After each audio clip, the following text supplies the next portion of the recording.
Cheers, we're live. Welcome to the Geekiest Theoreticus podcast the official episode 4, since the original episode 4 is now blocked worldwide and ineligible. So, that's amazing. But, done something right. guess we're doing something right. We pissed off YouTube. But that being said, we are good to go for today's events and today's topics. So the first one we have on the docket is the Epic versus Apple, or Apple versus Epic, whichever way you want to say it. We got that first on the docket.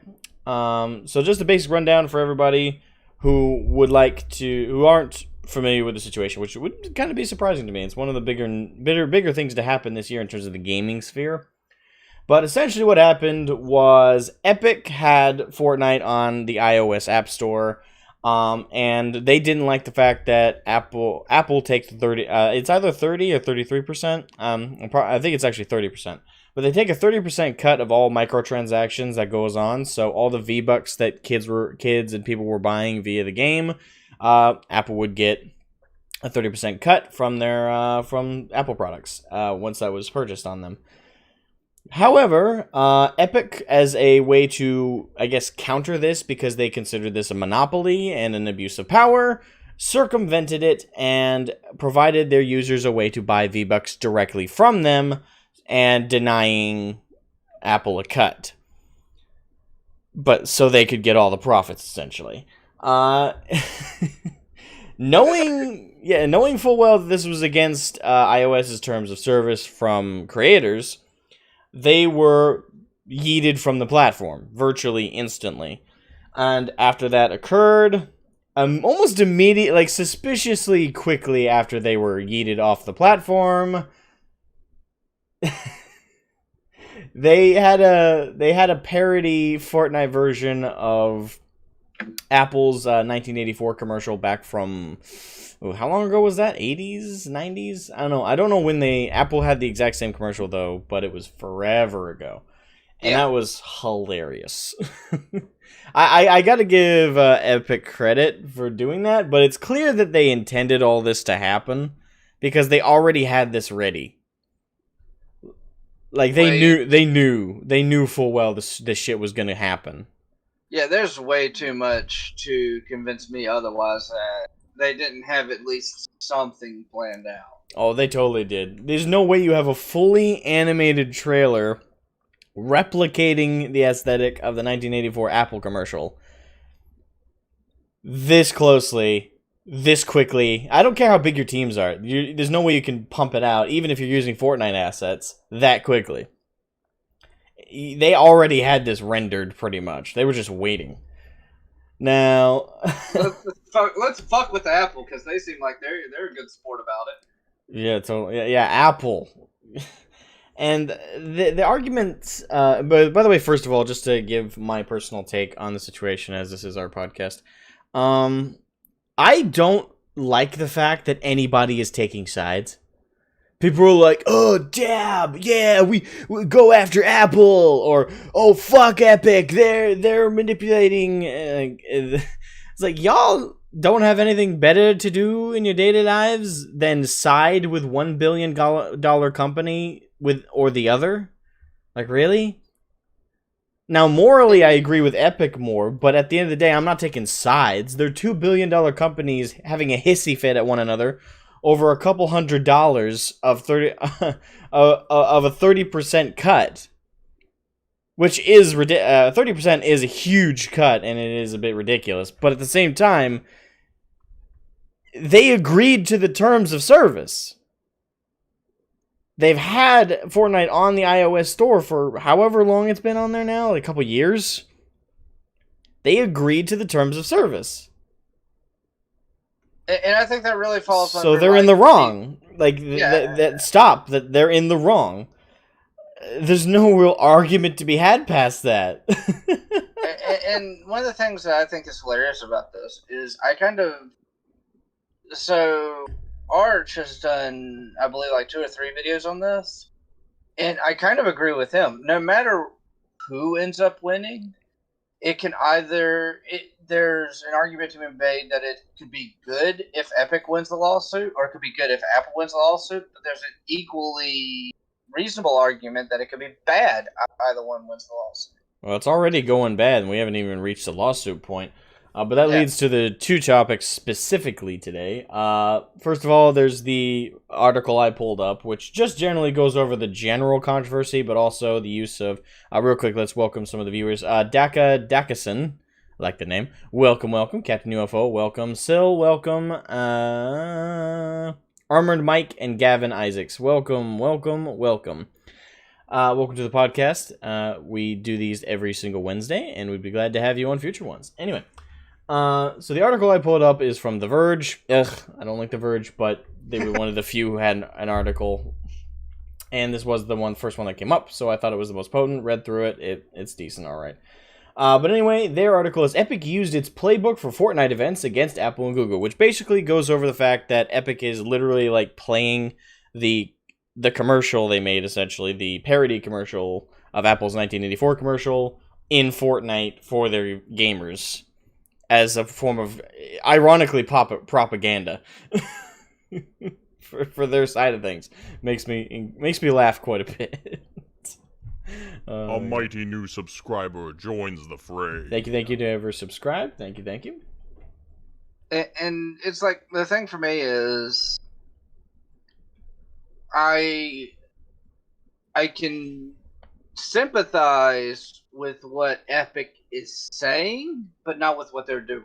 Well, yeah, the thing is, I would be able to side with them if they didn't already have had the store.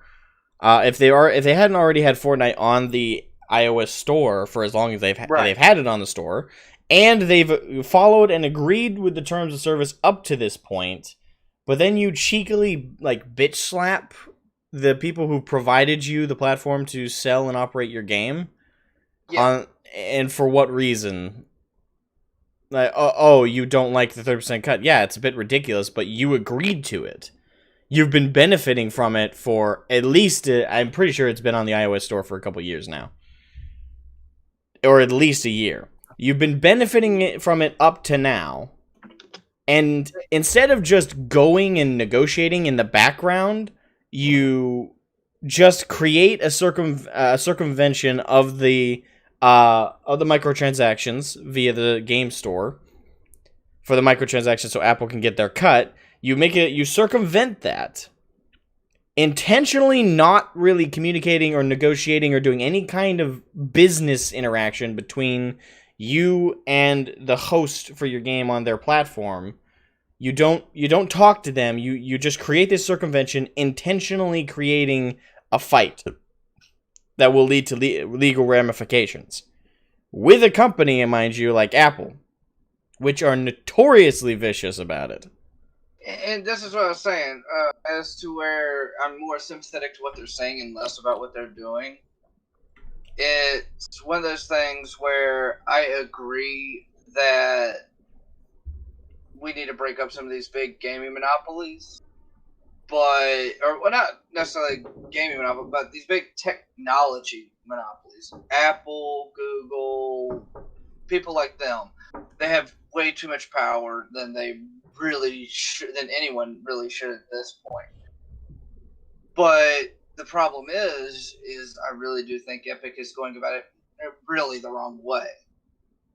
I mean, I'm all about fight fire with fire, but this is one of those cases where it's like, it doesn't really work that way. Well, again, they're doing everything wrong. They're weaponized. My biggest problems is like how they continue to go about it. Yes. They've done nothing and the thing is, for the sake of the devil's advocacy for Epic, let's say they did try and talk to the Apple behind the scenes and say, hey, you guys kind of have a monopoly here on your services, and yes, you guys develop both the hardware and the software. So, in my opinion, they have every right to. And if you develop hardware and software for these devices, that's 100% up to you on whether you let other services on or not. Yes, it's considered a monopoly, but in terms of current U.S. law, I don't think it is categorized as that. Granted, a lot of our laws, especially in the realms of copyright and legal protections, not a lot of them have been updated for the technological age. That's a major issue. But as it stands under U.S. law, though, Apple I don't think necessarily has what would be categorized as a monopoly, at least not under current U.S. law, because they create the hardware, they create the software, both are their products. They decide what goes on the product. And as far as U.S. law looks at it, it's the same as if a company, let's say, produces a toy brand. Yeah. And they only put their logo on the toy. They're not going to put other logos on the toy, are they? Right. So that's how the law looks at it at currently. That's like the best comparison I can think of. And I think there's a combination of problems, and this is more specifically with Google than anything. One of the massive problems that technology companies like doing is they have very vague terms of service. Very. And I think that's a lot of them are designed to be catch-alls. Yeah. I think that's kind of a problem. I mean, I get why it is the way it is, but I don't agree with it. No, I have a problem with that as well, but that's kind of like a separate thing to the monopoly argument. Yeah. The terms of service argument, they've always been way too vague, way too... there is grounds a lot of the time, like for YouTubers and people who get yeeted off certain platforms to sue, because a lot of the time, if a right amount of people took YouTube, Twitter, Twitch, any of these platforms to task, to court, about their vague terms of service, the court could enforce the platform to make more specific rules. Because if the rules are as interpretable as law is, you've already created a massive avalanche of issues. So in a court of law, they could be forced to make more specific terms of service. But the thing is, the people who write up the terms of services for these platforms know how to circumvent the legal system in terms of that kind of thing. So they make it specific enough that a court battle would be either long and drawn out, or they would just straight up win. Yeah. I think another problem is then you also have companies, again, and this is more specifically towards Google, but Apple has done this not as overtly or as massively as Google, but they start to interfere with things they shouldn't. Mm. And Google, the two that are like, well, the three that are really notorious for this are Google, Facebook, and Twitter. Apple's done it some, but they've stayed under the radar for most of it.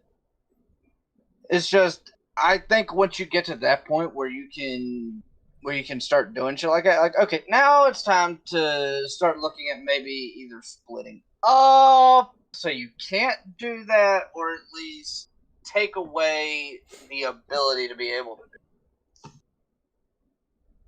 I think that's a massive problem. Yeah, it's a testy issue at the moment, and there's no easy solution. But again, in this specific scenario, I think a lot of people are immediately jumping on Epic's side. Morally, they are in the right, but it comes down to it's $2 billion companies bitching at one another for a couple $100. Really. A couple $100 a day, granted. But I can agree with that. I would say Epic is probably morally in the right, but in this case, Apple is legally in the right. Which is what matters in this case, because if they're going to go to court, it doesn't come down to who is morally in the right. Courts aren't based purely on morals.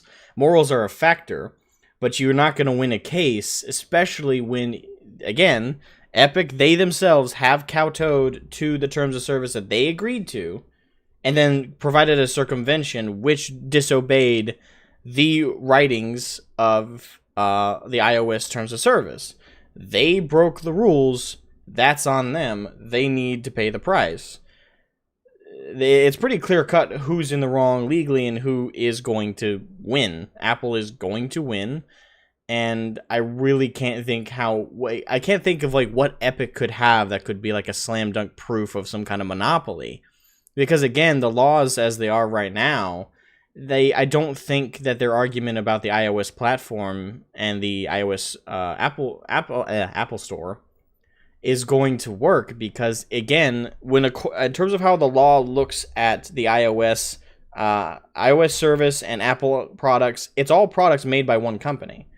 this one company has every right to monopolize it because it is their one singular product. The law looks at these services as a singular product.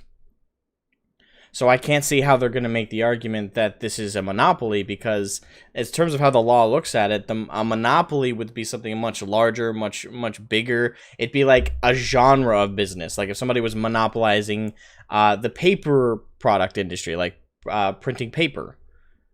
Like if one company was buying out everybody else and was smashing everybody else down who tried to compete with them, that would be considered a monopoly.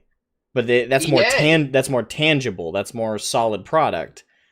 But for something like a digital platform that's hardware produced and software produced by one company, it's in terms of how the law looks at it, it's one singular product that the company claims they own. Right, and I think that's which they do. And that goes more into my article on it, where Epic is claiming Apple retaliated. But we'll get to that when we get done with this. I think it's more of... Matt, welcome, Mr. Brushface. You kicked in the door. Yeah, well, that door's not hard to kick in.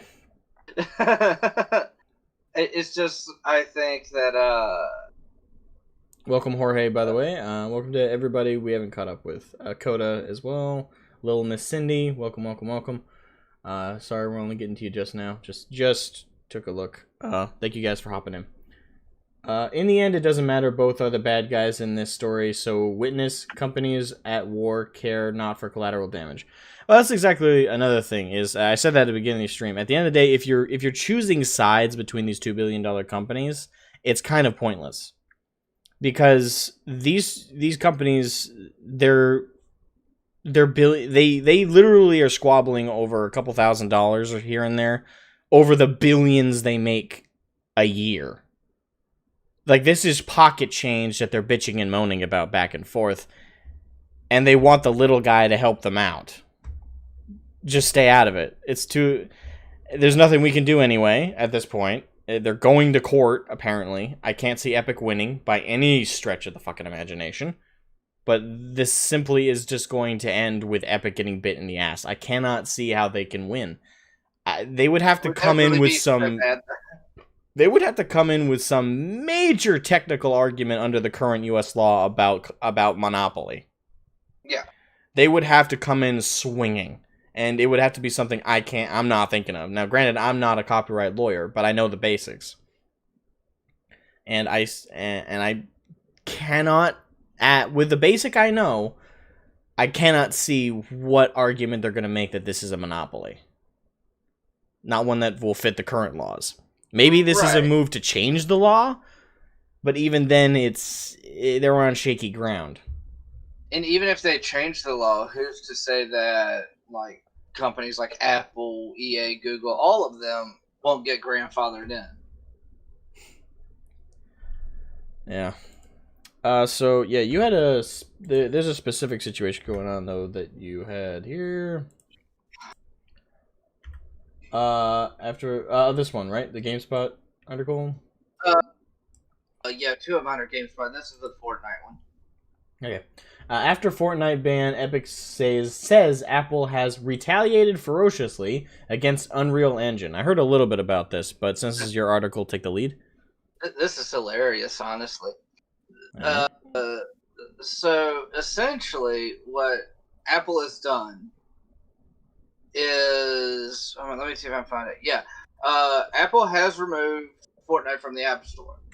According to Epic, Apple will cut off Epic's access to development tools later this month, including those it uses to work on the Unreal Engine utilized by Epic and numerous other developers in the industry.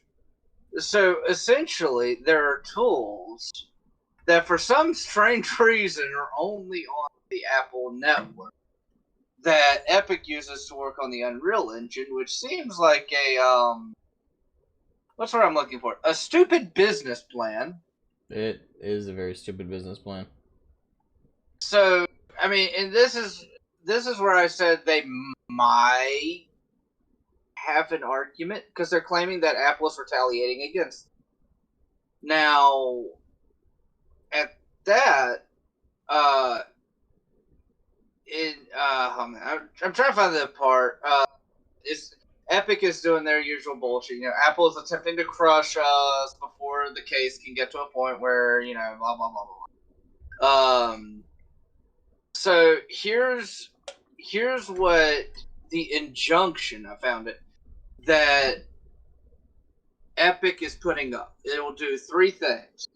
It will prevent Apple from delisting Fortnite on the App Store or otherwise making it unavailable, taking adverse actions against Epic, such as terminating its access to the Apple developer programs, or removing Fortnite from existing user devices.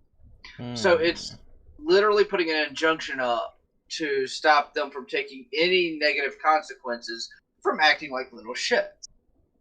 And this is what I find really hilarious.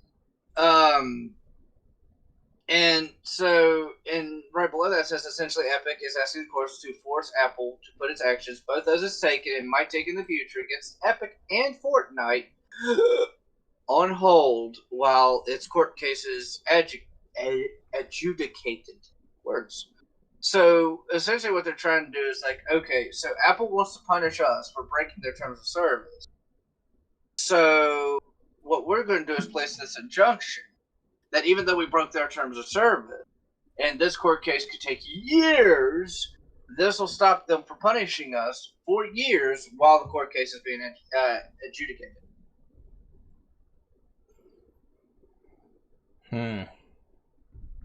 It's just like, and this is back to what we're talking about. If they can make the retaliation thing stick, they might have a case for not getting Fortnite removed. It's shaky, though. It is. But outside of that, that's like the only thing they have. It really is. Yeah, and that is not something I would confidently go into a court case with. I don't know. I hope they have a damn good lawyer, someone who can really twist this in there. They do. Yeah, I'm sure they have a great lawyer, but they're up against Apple's lawyers as well. And I'm willing to bet you Apple has been stacking lawyers up for the last, I don't know, how many years have they been in service now? Quite a few decades. So I'm sure they have a plethora, an army of lawyers ready to go. I hope Epic has Steve anyone Jobs near was still them. alive. I mean, it sucks that he died. Apparently he was kind of a prick, but, it still sucks that he died, but they were probably picking up lawyers back when he was still alive, so. No doubt. I don't know, this is shaky shit, though. The retaliation argument, there is credence for it, at least. That much can be said. But I don't think it'll win anything. I don't know.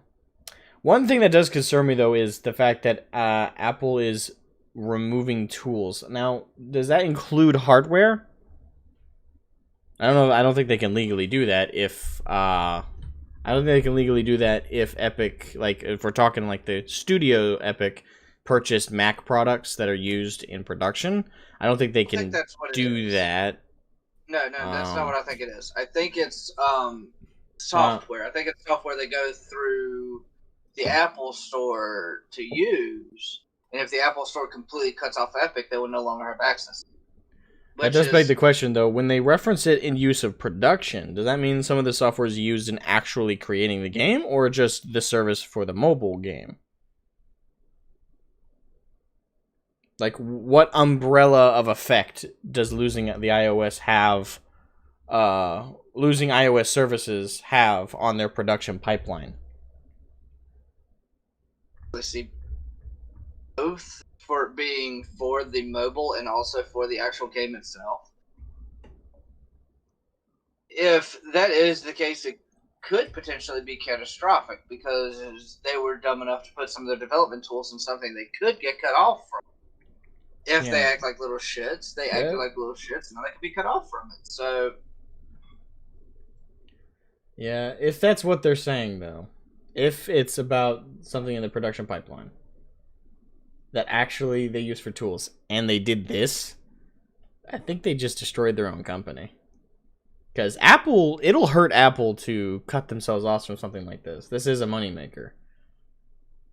But I don't know. The umbrella of effect, I'm trying to picture this.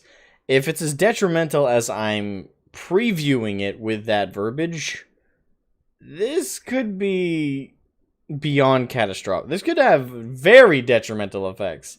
Like, because if what I'm thinking is the fact it's part of Unreal Engine as a whole has something from the iOS affecting it, and that's denied service, that means every indie developer who uses Unreal, which is virtually every indie dev I can think of that I know personally, uses Unreal Engine. If there is something in its programming and its service that is iOS developed and operated, then pretty much every indie dev will not be able to develop their games. Now, if it's just talking about access to the iOS store, and oh shit, are they? I think I heard about this, but is Apple denying the use of Unreal Engine on the store, completely, or is it just from Epic specifically? I think it's just from Epic specifically. Okay, so they're not denying indie devs. I don't think so. Okay. If they are denying indie devs, to say catastrophic would be we'd have to invent a new word. This could flip the industry. It would really fuck over Epic. Good. It would fuck over Epic, but it would also fuck over every indie dev on the market right now. And this is one of the reasons why I can kind of understand people signing with Epic. If there's I understand why they're siding with them, but again, legally, I can't see Epic winning. I agree. But like we were just talking about, if Apple has the power to where we have the tool you need, and then we can just cut you off from it, then okay, that could be a problem. On the other hand, how about don't be an idiot and use Apple to put all your development tools? Yeah, don't do that. RavyG says tons use Unity as well, but yeah, speaking from my own indie dev experience, my team, the first one I worked with anyway, we used Unity. Unity is good, but it's limited. It's great for beginners. It's got a lot of tools, a lot of services, and it's free. Well, part of it's free. It's a really good service, but it's got flaws. Free, the only price you would be able to sell to me. Additionally, when it comes to using Unity, it's also more easy to bug out. At least that was for our team. It was very easy to bug out Unity. I don't know. The service it gets refined all the time, but I think it has it continues to have issues despite the numerous updates and development of the engine itself. There's a lot of flaws. Unreal, by comparison, it's like night and day. Unreal is so popular and so well loved for a lot of reasons.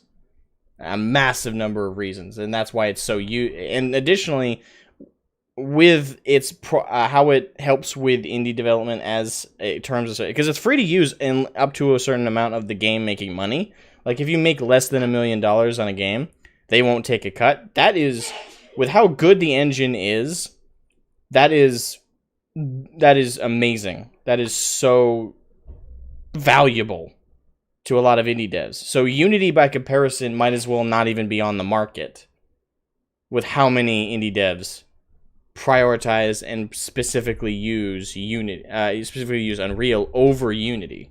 If people have to switch to Unity, there's a lot of devs who are going to take either longer to make the games they're working on, and even if they get them out, they're going to be buggy. Because the Unreal Engine it's testy. Hey, sorry, the Unity Engine. Unity Engine is testy. Yeah. Now, I haven't worked with the Unreal Engine myself very much, but Unity I have worked with, and it's buggy as fuck. I remember when Unreal Engine, I think, the second version of it had just came out, and it was this massive thing, because it did so many new things, and see where it's come is really cool. But again, I don't like it that if you piss off the wrong company, you're cut off from using it, or you're cut off from tools for using it. I don't think that is something that should be able to happen. So, but at the same time, I think how you go about it does matter as well. Yeah. So honestly, I'm at the point where if these two tear each other to shreds, and it at the same time it puts Epic in a bind, because now they're like, no, you now have to follow the TOS of whoever you need to. But it also puts Apple in a bind, because they're like, you just can't cut people off of tools. These have to be accessible to everyone. I would be kind of cool with that, but that's absolutely where I don't see this going. I'm too much of a pessimist to see that happening. Apple holds a lot of the cards at the moment. Oh, yeah. Again, unless Epic has a ace up their sleeve, I am not thinking of this. This is a slam dunk victory for Apple. Morally, Epic looks best in the situation, but that doesn't. Again, morals in court, they're like a sub factor. Oh no, this looks. Companies, especially Epic, is not somewhere I would expect to find it. No. Well, that's the most we can say on that topic. There's not much to say until we hear more. But yeah. If my fears are correct, this could be catastrophic. Let's address some of the comments, because I've only been able to glance at a couple here and there.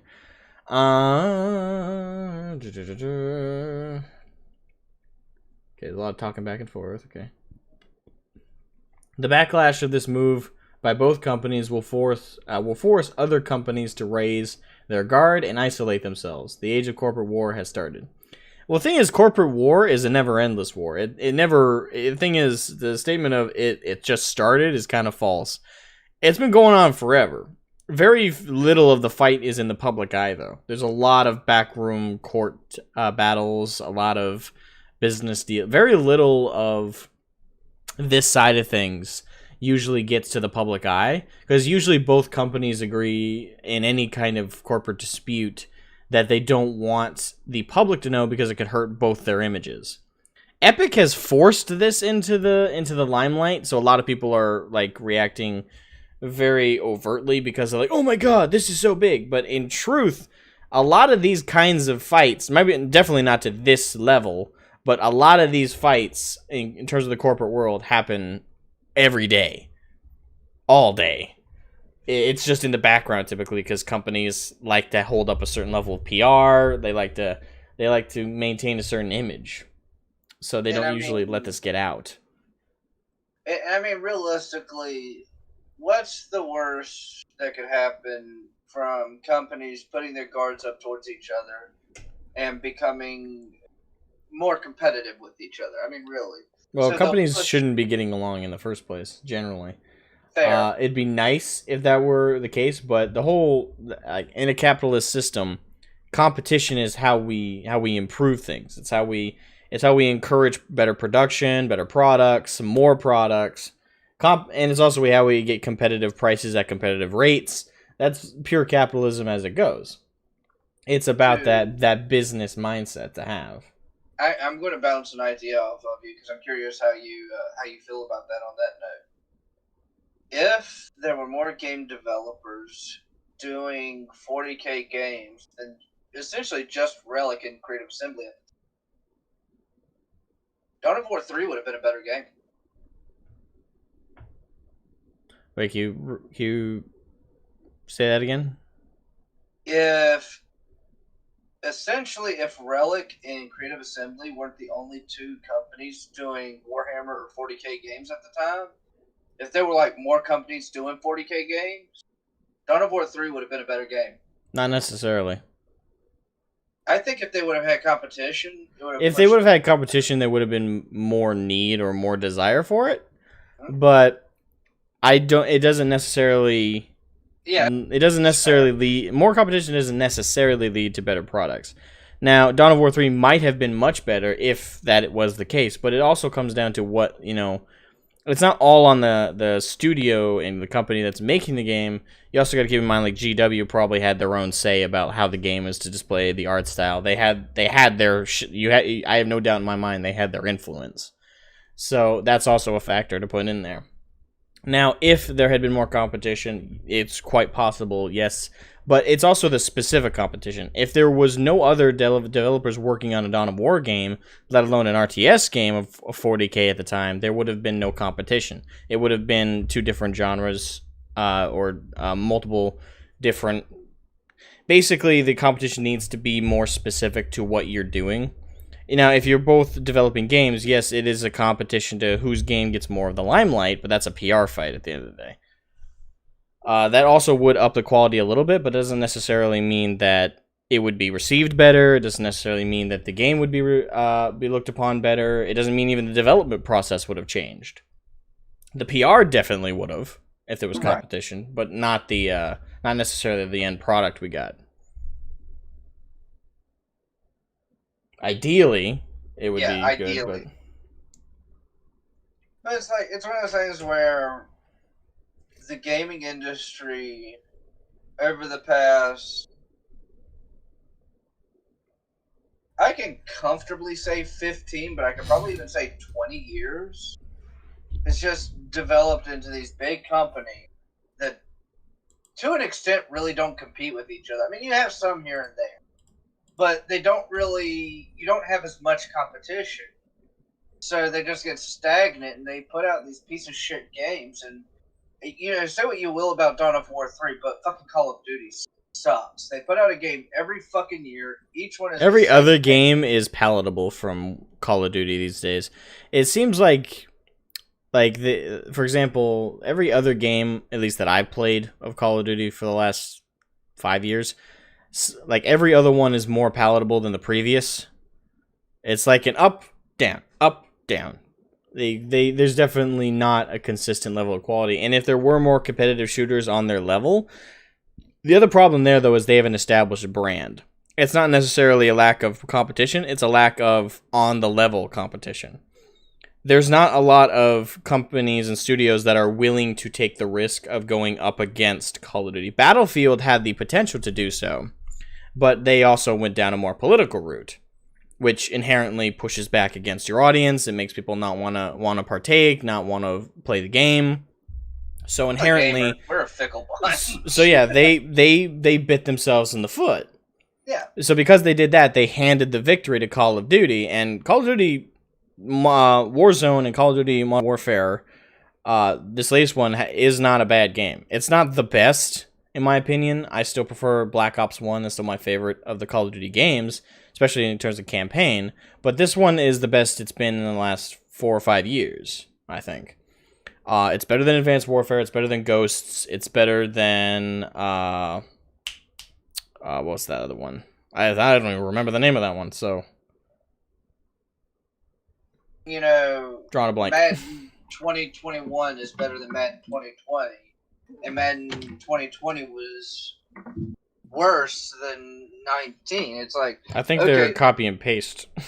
Oh, no, absolutely. But I'm saying it's like, when you come out with a game every year, and it's yearly development down, cycles are completely stupid. As working, especially if you're building a game from the ground up. Let's say that the only thing they copied over was some of the programming from the previous Maddens, and then they upped it. It still would need to be a 2-year development cycle to produce the next level of Madden. But there's only so many times you can refine one specific thing. At the end of the day, the only thing that got updated was the number. That's the thing with something like the Madden or FIFA or any of those sports games, really.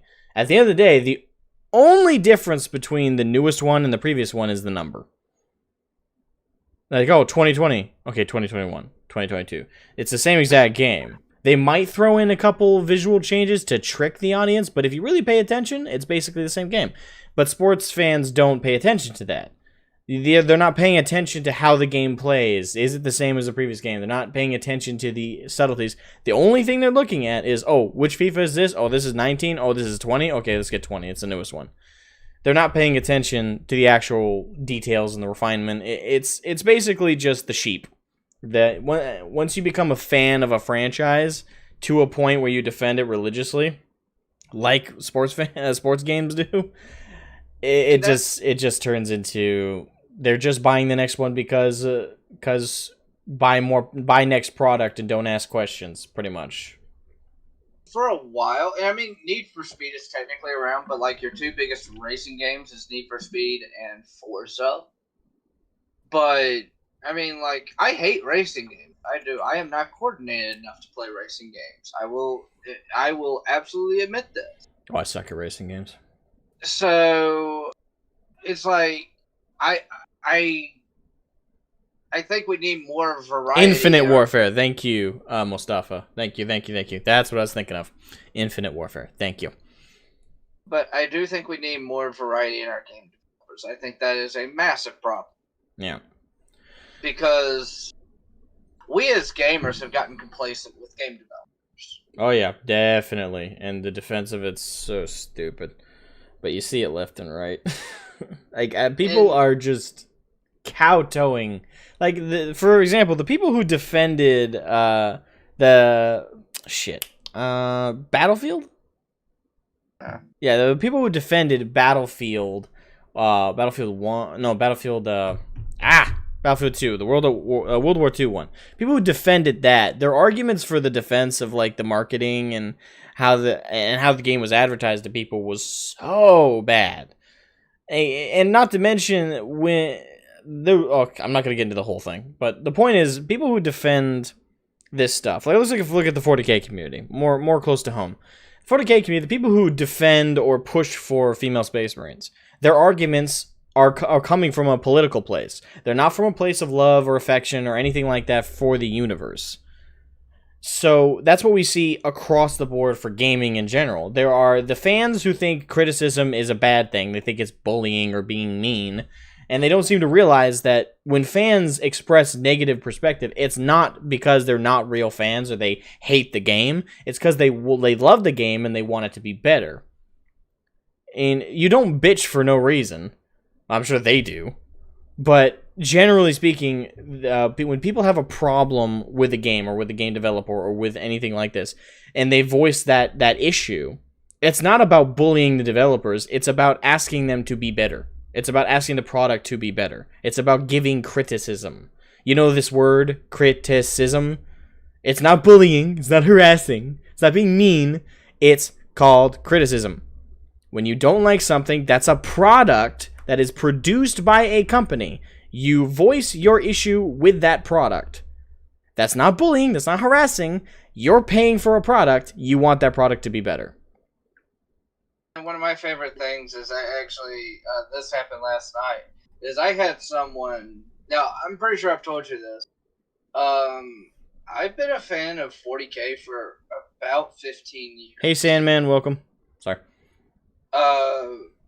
So I literally had someone tell me that they knew better about Warhammer 40K and they are new to it.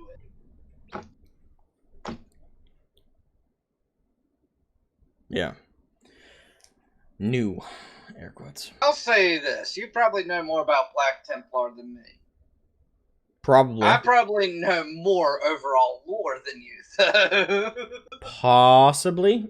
Depends on which area of the lore. Oh no, I'm just saying like overall. I'm not saying like one specific part. I probably know quantity wise more lore than you. But you probably know better specific lore than me. For instance, Black Templar, probably even Imperial Fist. Black Templar and Imperial Fist lore I'm pretty refined at, and Horus Heresy, generally. Yeah. But yeah, go ahead. But no, that's kind of my point. It's like, you know, and you aren't disrespectful about it. You know, if I happen to say something, you know, like I think we were talking about I was talking about I plan on doing the lore video of flipping the traitors and the loyalists. And I even talked about giving Dorn and the Fist to Nurgle. And, you know, that kind of confused me on why I thought that first. But we talked it out. You know, it's just one of those things like, wait, what? Yeah, we also talked about the Space Wolves going to Slaanesh, which I still say Khorne. I still say Korn. I get your argument because of the drinking and because of some of the letting loose, but it's for me that's like a much more minor aspect about them. It's more prevalent for them than it is any other chapter for sure, but I'd still say it's small enough compared to their battle rage. I think Korn would get the Space Wolves, but my only argument for that was Blood Angels. I thought Blood Angels would be a better fit, but now this is something that I don't plan on doing tomorrow. It's something that is probably a few years down the road. I fucking hope not, but it's one of those things where I'm going to do it after I feel comfortable enough in my knowledge of the current canonical lore. The current canonical lore has Erda, so. No, it doesn't. That's a fucking lie. Anyway, but it's one of those things where that opinion could very well change. I could end up, I hate saying this, going the route of Tactica Imperialis and saying instead of Gilliman leading, it'll be Sanguinius leading and giving Space Wolves to Khorne and Smurfs to Slaanesh. I'd say Smurfs fits better, in my opinion. I mean, I see the argument for both furries and Smurfs for Slaanesh, and the space vampires and the furries for Khorne. Yeah. Okay. How long we talked about that? I don't know. It's been a while. Really weird rabbit hole. Bit of a rabbit hole. I'm sorry. No. Okay, so I'm just gonna skim through the chat real quick, see if there's anything. I don't want to. Thank you, Murders Kitten, for the super chat. Thank you for the euro, right? Because it said it looks like that's €2. Euro. Yeah. Okay, €2. Thank you. You two think you know Lord Alfarius knows lore. You, mighty donator. Actually, it's funny you say that. Did you know there's actually one legion that confused the Alpha Legion? I can't make this up. Wait, White Scars? Yeah. Yeah, White Scars actually confused every legion during the Horus at the offset of the Horus Heresy. That's not. That does surprise me, but you've been researching them a lot lately, so you're fresh on the White Scars. I know very little about the White Scars. The reason is they essentially just kept to themselves. They were the Pathfinders who would go out ahead of all the other legions. So they had a tendency to stay isolated from everyone. So no one knew who they were loyal to. It's really funny. And welcome Fincarn to the podcast. Yep. But it was so funny because the Alpha Legion had them cornered, and they're like, "We don't know what to do. Are they with us? Are they with them? Who the fuck are they with? No one knows. They don't like anyone. They don't talk to anyone. Who? They're the weird, creepy guys in the corner." Anyway, before we get into another tangent, let's move on to Eurogamer, and this one's one of mine. Vampire the Masquerade Bloodlines 2 delayed to 2021. Now this is gonna be a shorter topic since it's basically that's the whole bit is in the title. The Masquerade Bloodlines 2 has been delayed to 2021. Now I was actually disappointed to hear this because my plan was when the Masquerade Bloodlines 2 launches, I was gonna play through it and then play through the first game since I haven't played it. I've seen my older brother, if I recall, it was years ago. I was a little kid, but I believe he played through the first game. So I remember bits and pieces from him, or it's either him or one of my cousins. But anyway, one of them played the original Vampires the Masquerade, and I'm curious. Having never played it, I'm really curious on playing the new one, not knowing the original story or anything that went on in the first game, which I know a lot of people say, like, "Oh, why would you do that? There's a 2 for a reason." I like throwing myself into confusing situations, then going back and going, "Oh, okay, that makes sense." Now, quick question, because I need a little bit of clarification. Do you mean he played the original Vampire the Masquerade or the original Vampire the Masquerade Bloodline? Because that's 2 different games. I do not know. I didn't even know they were separate. So Yeah, I've played both of them. Vampire the Masquerade and Bloodlines, I think, happen parallel to each other. okay, so they're like they happen in the same universe, just different perspectives, or what? I believe so. Don't hold me to this. The last time I played the original has been a very long time ago. The original, you start out in the Middle Ages. You're a crusader that gets turned into a vampire and ends up in, I think, fucking L.A. because, of course. In Bloodlines, you actually just start out in L.A.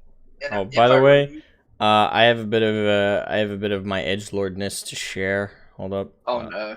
I drew this for a comic I was doing forever ago. I could probably share 2 of them because there was 2 comics I was working on.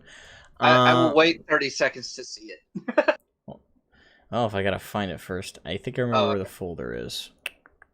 But so from what I remember, Vampire the Masquerade was more combat focused, where Bloodlines was more kind of like murder mystery dialogue focused. So that was kind of cool for me. I'm kind of glad that they're put it off till 2021 to refine it a little bit more. Because this is one of those games that I really am looking forward to. So yeah, I'm looking forward to it as well, from the perspective that I would like to play it and then use that as an excuse to play through the original game. I don't know, that would be a lot of fun. I'm still not sure if I want to do it in live stream format or let's play format. I seem to have better luck with live stream format. Okay, I think I found it, but let me make sure I open it with the right thing, because for some reason my Windows picture thing has not been very kind lately. Alright, there it is. I was working on it for a comic I was putting together, but it was taking a while. The only bad thing about doing the Discord call and watching the stream is there is a 30-second delay, so I'm just waiting. Psych. It'll be up there eventually. See it? You see it? Alright. Okay, yeah. Alright, let me see if I can find... Because I'm digging through deep into my folders. This continues to make me sad that I cannot draw. Oh my god, but it was fun drawing this character. I have like the still by still of like the whole work process. I do appreciate that you thought my idea yesterday was funny of the white scars, instead of getting shot out in drop pods, getting shot out just on their bikes at a planet was funny. I thought it was funny. Just the visual of like Well, after reading some more on the lore, because there was a group that was tied to the 68th, and I'm probably getting that wrong, but no, the 63rd Expeditionary Force with Horace Lupercal. I could just imagine his face like, okay, we're going to do a drop pod launch, and you just see them like putting their bikes up where the drop pod normally is, and Horace is like, wait a minute, what are you doing? This is our drop pod. Like, what? This is our drop. What the fuck? Yeah, this. It's like the old '90s card. Oh yeah. Yeah, this was a comic idea for The Life of Death was the name of the comic. I just got this funny image of like the White Scar sitting on his bike, and as he gets launched out of where the drop pod normally would be launched out of, it's like one of the old 90s cartoons where the body and the bike go and the head stays right there and he's just smiling at Horace and it just launches.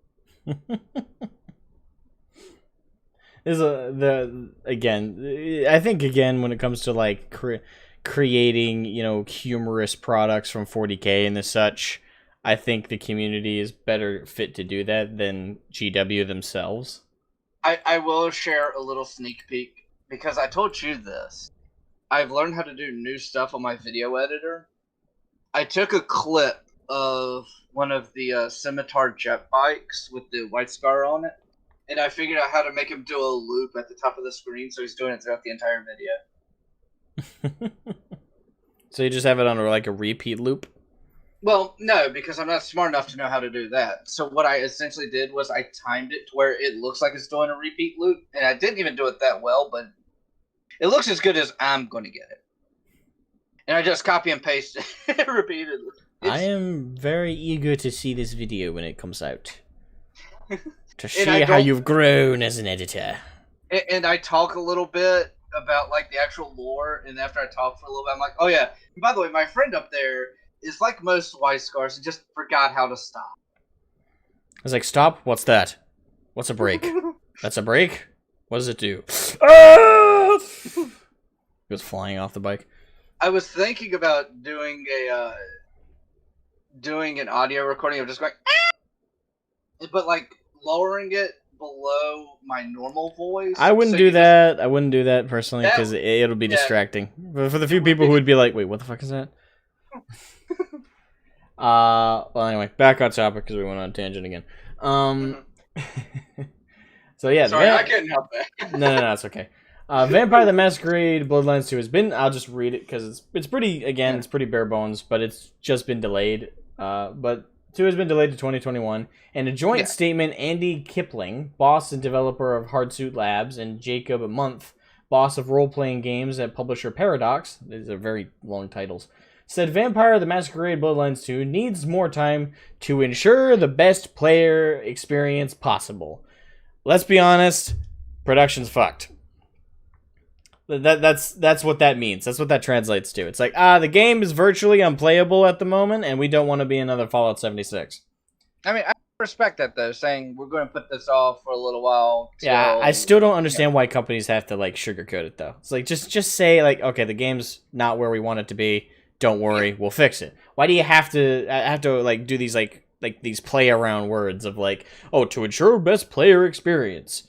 Just say it. Like, you guys are in a bad spot. I value honesty a lot, and it feels kind of weird when they're just like toting around their words. Jorge says White Scars think of speed the same way orcs think about DACA. It will never be enough. I can respect that. Yeah, that's one thing we need to be a thing. We need to do this constantly. So the statement also mentions organizational changes. What the fuck? Is that a word? I can't see the article. For some reason, I don't know, I might be going dyslexic, but I read it as organization, but it's organizational. Oh, okay. I misread that. Organizational changes. I don't know. I must be getting dyslexic because that straight up mixed the letters around. The organizational changes, although it does not elaborate. Then it shows the tweet. Today we have an important announcement in regards to... Okay, so let me pull up the statement here. There it is. Alright, so this is the official statement. We are moving the launch of Vampire the Masquerade Bloodlines 2 to 2021. Our goal has always been to deliver the best game possible to immerse you into a Seattle reimagined in the world of darkness, and deliver a worthy successor to the original Bloodlines game due to the quality bar and ambitions we have set for ourselves. We have made the difficult decision that we need more time. It's not really a difficult decision. Is the game good? And is the game not only A, playable, but B, good? If the answer is no on either front, take more time. I don't think that's a hard thing to do. I guess it is for a AAA or a AA. See, even somebody put right there, a delayed game is eventually good, but a rushed game is forever bad. Exactly. Thank you. Like, just every developer should have that, like just carved in steel and put on neon lights in the middle of the development studio. Just on the wall, that full quote. Always. Like, tattoo it on the fucking arms of every single, like, head of the company. Yeah, that was the quote by Shigeru Miyamoto, whatever. Isn't that the Nintendo guy? I think someone said that. Yeah, I believe Shigeru Miyamoto worked in Nintendo, I believe. Don't quote me. I don't remember off the top of my head. But, well, moving the launch, this means that our goal to release in 2020 is no longer possible. Moving launch is one of the changes we are making to ensure the best player experience possible. Good, yes, delay, but do not release the game if it's not ready. Don't do that. Do not Fallout 76 this shit. This is not a decision taken lightly, nor is it the first option we considered. What other option? Like hire a dozen more people to work even more crunch? We will share more information in the coming months on launch timing and other organizational changes that will help us achieve this goal. We understand that this will be disappointing to many of you. Not really. Again, if you're delaying it for quality, I don't think anyone should be even remotely put down by this. Even remotely. Because this is only ever a good thing if a game is delayed. That only means the end product will be all the better. Like, I don't think anyone will be... I think people will be, like, put off that it's delayed, but I don't think anyone's going to be straight up disappointed. Like, it's only ever a good thing. And plus, it only builds excitement for it, because it's like, okay, there's more and more to go. We will share more information in the coming months. Launch time, organizational changes that will help us achieve this goal. Thank you, Murder Skin, for the super chat. If you delay too much, you get Dukem Nukem forever. Well, no, Duke Nukem. Duke Nukem also was plagued by development changes. They weren't delaying, they were canceling and restarting and canceling and restarting. It's not the same thing. If you're delaying, but it's still the same game you're working on, and it's still the same product and the same team, but you're just giving yourself more time, that's different. With Duke Nukem Forever, that was changing hands left and right. That had a bunch of development issues, a bunch of disagreements. It had a bunch of other things going on in the background that had issues. Past just delaying it. The delaying wasn't the reason the game was bad, it was everything else that was going on. But delaying a game is only ever a good thing at the end of the day, as long as you're only delaying it. Not canceling it, not doing this indefinite, like, oh, we'll eventually get it. No, give us a time frame. They gave us 2021. That's not, granted, that's a whole year, but it's still better 2021 than, oh, we'll eventually get it done. If I hear that, that's not good. But if they give you a time frame and they just say, hey, we're putting it back so we can make it better, only ever a good thing. Only ever a good thing. We understand that this will be a disappointment to many of you, but we also appreciate how our ambition is echoed through many parts of the community. We hope you understand that, while difficult, this is the right call. I agree. We thank you all for your patience while we continue to build Bloodlines 2. And this is essentially digitally signed by Andy Kipling and Jacob Month. And again, I think it's only ever a good thing when a game is delayed, personally. I think that's only ever good. I can't think of a scenario where that's a bad thing. Again, in the case of Duke Nukem Forever, there was a bunch of other issues to consider, but... I wonder if they're trying to push away from the Vampire the Masquerade tabletop game. There's tabletop? Yeah. I didn't know that. Yeah, because Arch ran it on his channel. And they made fun of the rule book. Because it was written by the worst of SJWs. Oh my god. Join. What was the line? Because you play vampires, the monster of the night, you are not the real monster, like the fascists or some shit like that. It was great. It was just beautiful. If you get like a day and a half to burn worth of time, watch the streams. They're hilarious. And V is in that, and like normal, he tries to kill the entire party. Have a good night, Sil. Thank you for joining the podcast, man. Thank you. Have a good night. See you, Sil. Yeah. Sorry, continue. No, it's one of those things, and this is a quick aside. I've always told kids I would love to run like a tabletop game for like him, you, and Arch, just like as a group. Just if I may vote on that, can we do D&D? I don't know D&D. It would be 40K. You never play D&D? I have. Last I played was 3.5. Okay, good. You played it at least. No, I have played it. It's just been literally over a decade. I would love a D&D game. I don't need it to be 40K related. I haven't played D&D in so long. It would be amazing. But I was like, and I told Kibbs, and I'll say it here too. I feel bad for saying this. Out of like the entire group, and this has actually changed a little bit. It was just one person. There are two people I would never want to run the game for. That would be V and fucking Dev. And I love Dev, but he rule lawyers the shit out of games. And then V is just like, I could do goals for myself, or I could do goals for my party. Fuck the party. Like every game, best group leader ever. Oh no, I am. Fuck over the party. Yeah. I am determined to believe that V is not really a Romanian. He's actually a Skaven. In disguise. Because every time he plays the game, he plays the exact same character. And it is, what can I do to benefit myself and screw over the party as quickly as possible? Highly respectable right there. By the way, welcome Ball to the stream. Yep. Fincarn says Bloodlines originally was a tabletop. I used to play it a lot with my friends. Third edition. We can't words today. Nah, we can't. I was up late working on the concept art.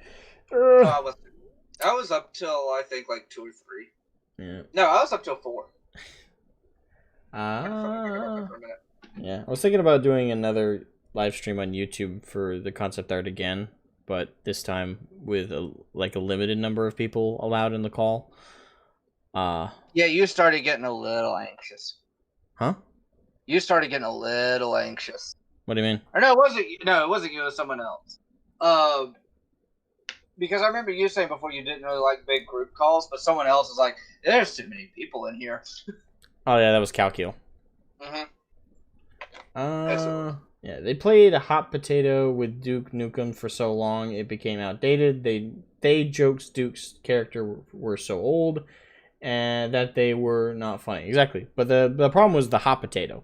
You know, the handing it off to different people, to different teams, different production pipelines. It's not really, again, the delay. It was because if it was the same people working on it the entire time with this consistent vision and a consistent idea, it would have been great if it was just delayed. But again, it's the hot potatoing. It's the passing along. Like, you don't really see that in indie development because most indie teams, they either make or break on a game. Like, we either are making this game or we're gonna go broke and fail making this game. But we're not gonna hand it off to anybody. But with AAA or AA studios, they can hand it off to people. Especially if there's like a higher up production, like we're talking like a publisher of some kind is paying for it. If they're disappointed or they're not happy with the process, they can take the project and hand it to a different dev team. That's happened quite a bit. But again, you don't see that in indie development, but you see it quite a bit in AA and AAA. It leads to a lot of failed projects, in my opinion. Some games that have a lot of potential, but when they get passed off, it's like, Yeah. Hey, Carneth Gorn, welcome. World of Darkness sunk because of the SJW torpedoes. Now there is a new world called Chronicles of Darkness. Need to check out if it still floats. Yeah, World of Darkness. That was so funny. I don't know much about it. If I remember right, and I'll have to ask Kibbs, because I don't remember if this is true or not. Supposedly, again, World of Darkness had the big SJW thing, and Arch's campaign, they were playing vampires for the German army in like the 1940s, or late 1930s, early 1940s, on the Eastern Front against Russia. So, if I remember right, World of Darkness actually put out a tweet saying we don't support this and we don't support our game being used this way or some shit. It was the funniest thing.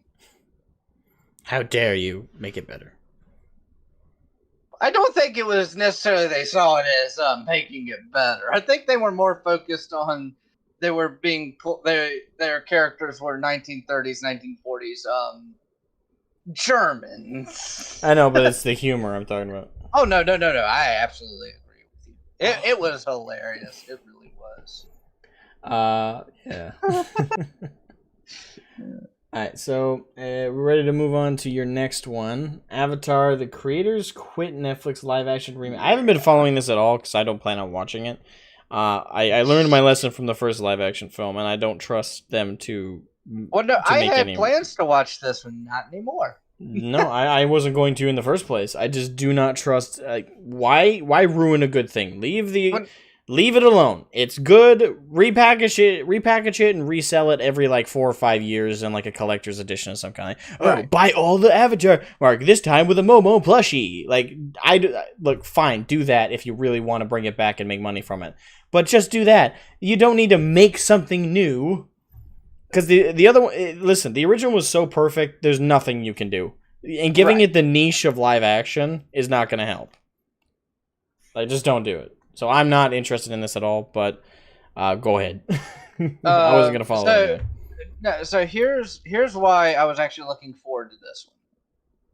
Because instead of having someone like M. Night Shyamalan do it, they actually brought in the original creators, Michael Dante DiMartino and Brian... I'm sorry, Konietzko? They were the original creators of the original series. So I was like, there might be something to this. This might actually be good.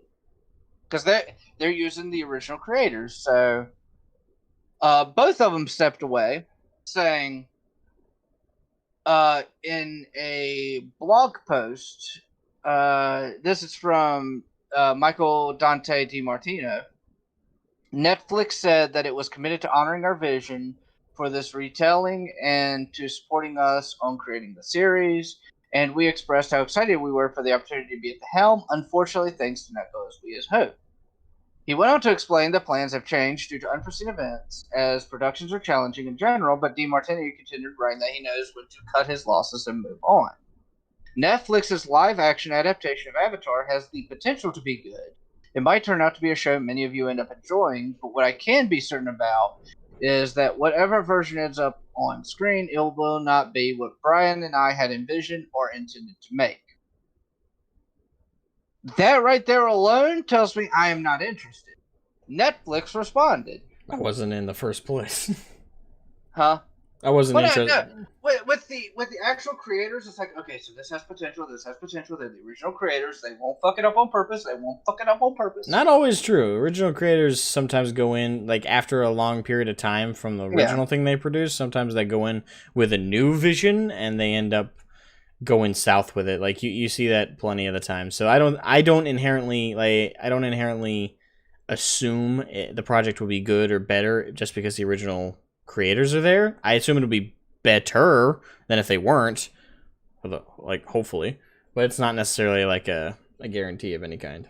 And this is where I lost complete faith.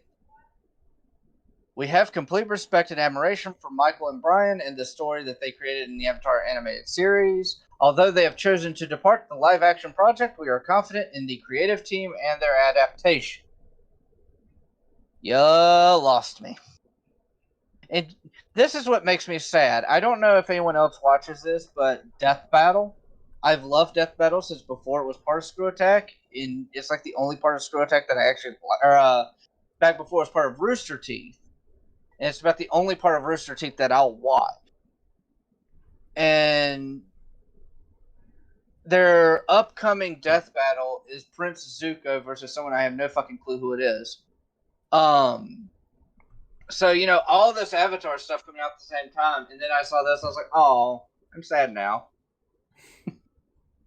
I really wish it wasn't true, but it really does kind of make me sad, because I was really hopeful for this, because, like I said, the original creators were involved, and I probably shouldn't have, but I did have faith in them to not do as horrible a job.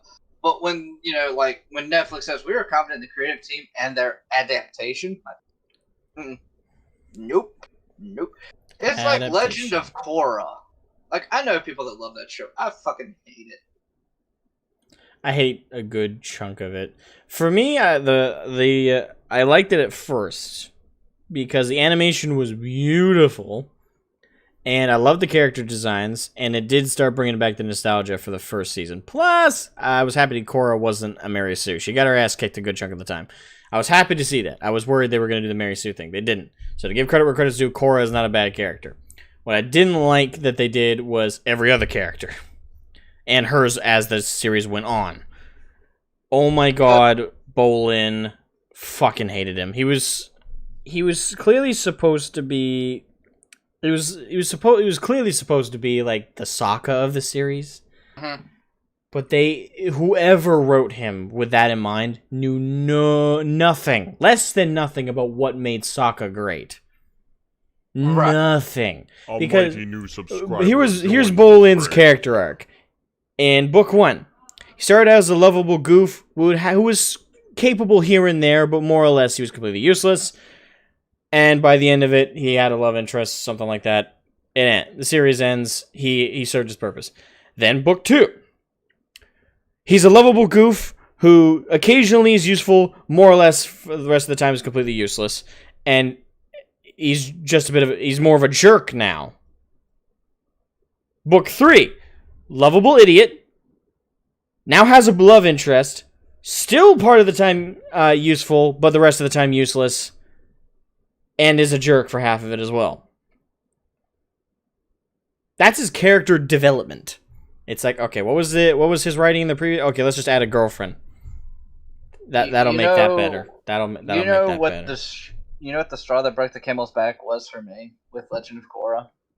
What? Katara looked at Korra with a straight face and said that Korra knew who Aang was better than she did.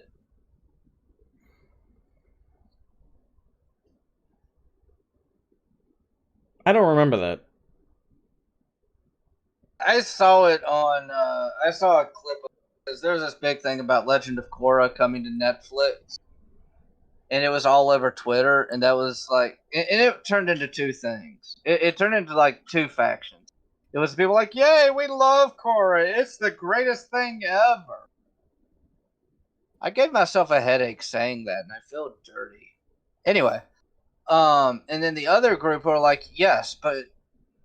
The first season, that's essentially what you said. The first season of Korra was not bad. The second season was just flat out garbage. And then they canceled it. And it's like, how can you say it's good? And they made it through 4 books. 4 seasons. Yeah, it's just like, I 3 didn't syndicated, like it at all. 3 syndicated, and then the 4th was released online, if I recall correctly. Well, and this is one of those things where I watched a few episodes of it, and I just did not like it. I didn't. It did not appeal to me at all. I didn't like it past book 1. Book 1 had potential, but it kind of fucked a lot of it up. And the funny thing is I've been told this, and like, oh, so you got problems with Korra having a girlfriend and being bisexual. It's like, no, I don't care about that. I care about the fact that the whole second season's written like shit.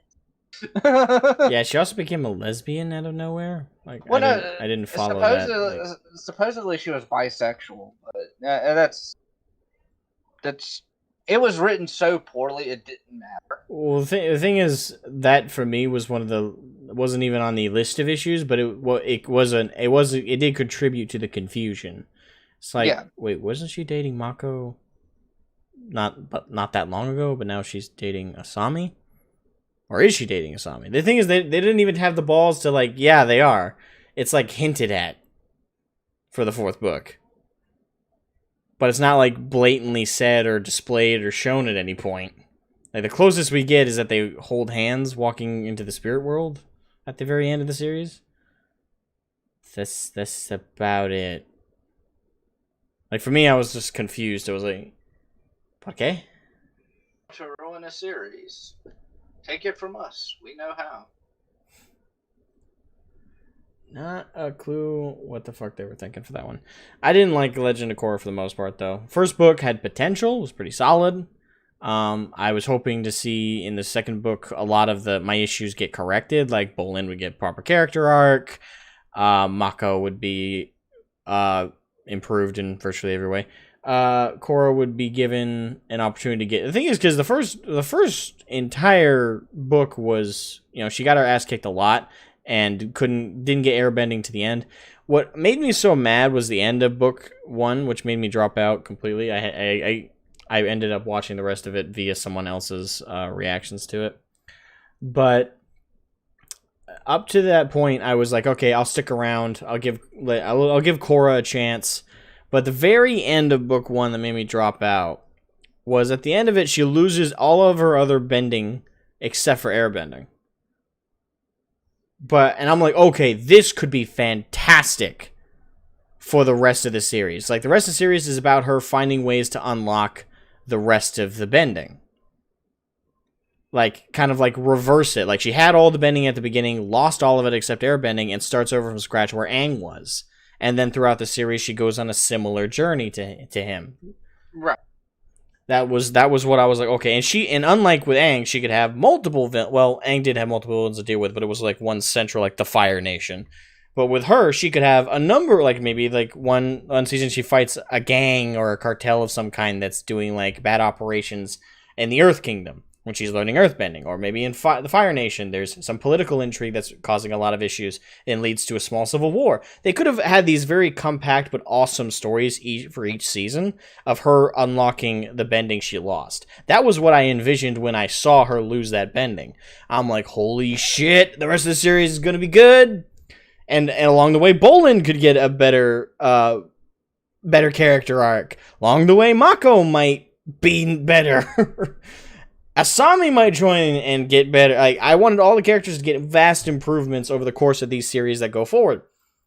Then at the very fucking end of Legend of Korra, the very fucking end, Aang shows up and just like, yeah, here's your bending back. Bye. What? What? But that could have been so good for the series. Why? Where are we going from here? Next season, spirits. I'm like, ugh. My least favorite part of the original Avatar is now the focus of an entire season. Technically 2 seasons. Actually, no, they play a huge part for the rest of it, so 3 seasons. For the rest of the series, it's mostly about spirits. Look, it could have been worse. As much as I know I love hot garbage, some of the best parts of Bleach were the filler arcs. I don't agree. Personally. I'm not, no. Now, the best arcs were not filler arcs, but... Yeah, are you going to look at me with a straight face and say the Bount arc was good? Oh, no. I'm thinking the Zanpakuto arc. Yeah, it's not what I was thinking. Zanpakuto, the past, and the, Is Fullbringer... I don't know, Fullbringer's not... is not filler. It's not filler, okay. I couldn't remember if Fullbringer was filler or not. No. Felt like filler for part of it. Fuck, I'm trying to think, well, we can both agree. We can both agree, though. Ichigo's hollow form versus Ulquiorra. That's how you pronounce it, right? Ulquiorra. Ukiora. Ukiora. We can both agree that that was pretty fun fight. Have you watched any of the movies? Not really, just the series. Okay, if you watch the 4th movie where he goes to hell, which is interesting. The opening scene from it is that fight with a different cinematic style, and it's actually pretty cool. Neat. I'll check it out. I've only ever seen the series fight, and I loved the Ulquiorra fight, especially when Ichigo went to that hollow form, that weird shrill scream and shit. The Lorde form. Yeah, that was awesome. I don't know why I love that design. I love it. I'm like, oh, it's simple but yet awesome. I loved it quite a bit. I don't know. I'm a geek for like the really cool anime transformations. I will not. I have no shame. When I was like 12 and I watched Goku go Super Saiyan 3, I was like, I was like 15 or 14 when I watched him go Super Saiyan 4. I was like, which by the way was the only good part about GT was Super Saiyan 4. Like that was it. That was like the entire like. I won't say watching all of GT is worth getting to Super Saiyan 4, but I will say Super Saiyan 4 made less of it hurt to get through. But I DM'd you the intro. Huh? I found it for you. You found it for me. Yeah, this is the intro I was telling you about, the Bleach intro, where it's done in a different animation style. I can't show it anime on No, YouTube no, like I this. know. But That's that way, a like, deadly risk. Well, no, But- that way when we get done, you can still see it. Yeah, I can check it out. But yeah, like I said, Legend of Korra, book 1. No, like that pissed me off. And again, the spirits being pretty much a central driving force of the rest. I get that they were trying to differentiate themselves, but you could have done that with individuals. Like again, I like my idea way more. Obviously, I'm a bit biased, but it would have been so much better to watch her relearn the elements. And yeah, that could have been like the cookie cutter copy paste bit was just that concept, but then give it these beautiful original stories and make it so Korra over the course of each season learns a valuable lesson at each of them. Like that you could also tie into the element as well. Like with the Fire Nation, like with relearning how to bend fire, she could learn to control her rage and her temper more, which she really never fully got under control. I want to point that out. She never fully got that under control throughout the series. She had, like, a lot of emotional outbursts. Yeah, and that's one of the things where, like, if you go back to the original Avatar: The Last Airbender, that's one of the things you can really appreciate, especially with the firebending one, because Aang was a pacifist, and he was so worried about using firebending because of the damage it could do. He had to overcome his fear of it in order to actually be able to. He had to get comfortable with firebending before he could do it. He needed to learn a balance of aggression and non-aggression. Right, because he was trying to find so many ways to not have to kill Fire Lord Ozai, and now I think this is kind of a cop out. You know, all the avatars are like, no, you got to kill him. No, you got to kill him. No, you got to kill him. And then finally he learns it from what? A giant fucking turtle. Deus Ex Machina. I don't think any fan of Avatar denies that that's what that was.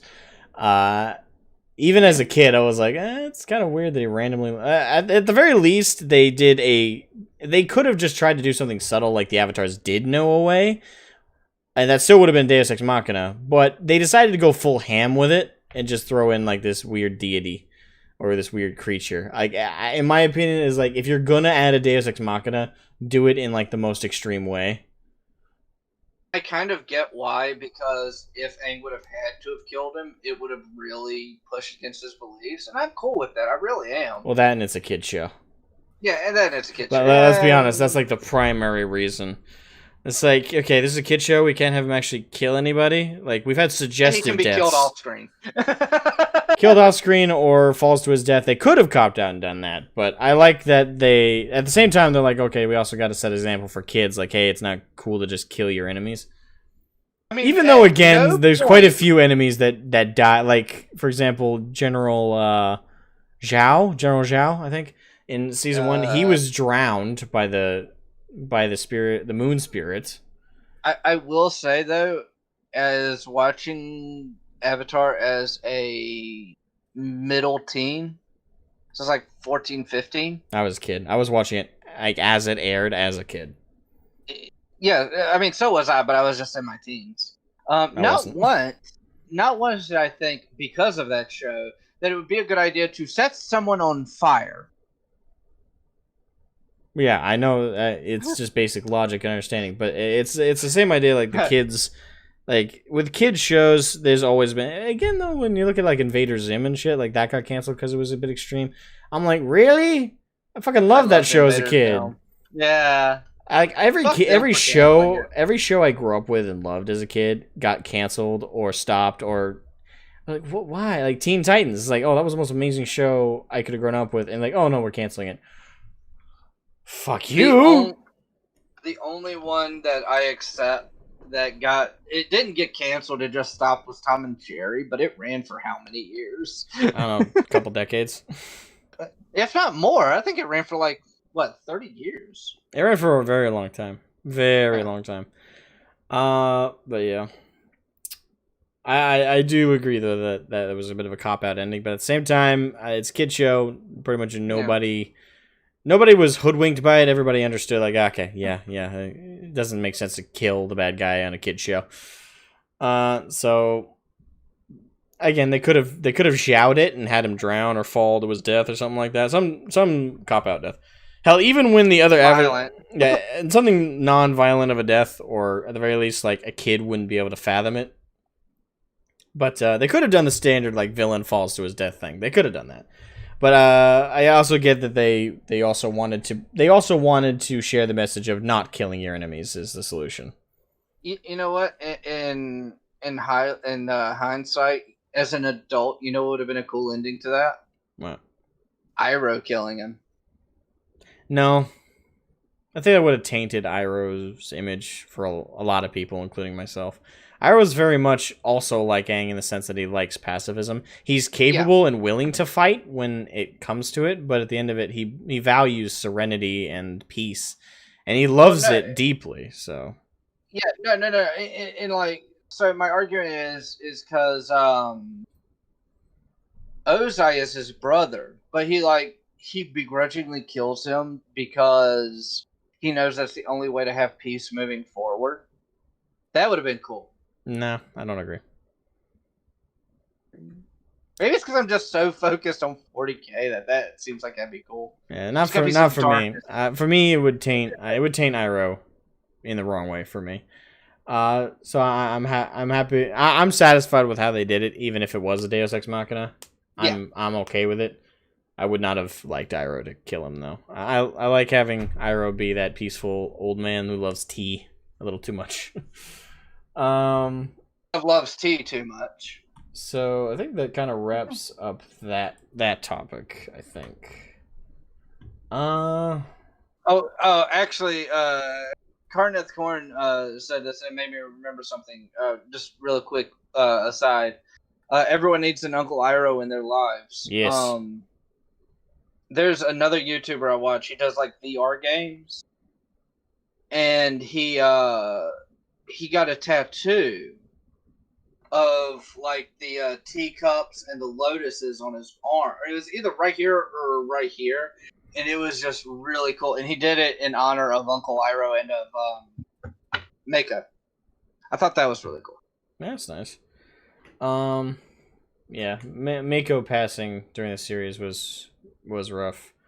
Don't remind me, because every time I see what is that episode? Tales from Ba Sing Se? Yeah, Tales from Ba Sing Se. I'm not gonna lie, I do cry at that episode. At the end of it. We all do, man. You have to be some cold-hearted bastard to be able to watch that and be like, yeah, this is totally this is great. I cry at the end of fucking Assassination Classroom too, so I really can't say shit. But it hits a lot differently because it's the actual memoriam of Mako at the end of the episode. Yeah. Well, all right. So that was Avatar: Creators Quit Netflix live action series. Avoid it at all costs. Avoid it at all costs. Yeah, at this point, yeah. I mean, there was a chance for it to be good. Not anymore. Not anymore.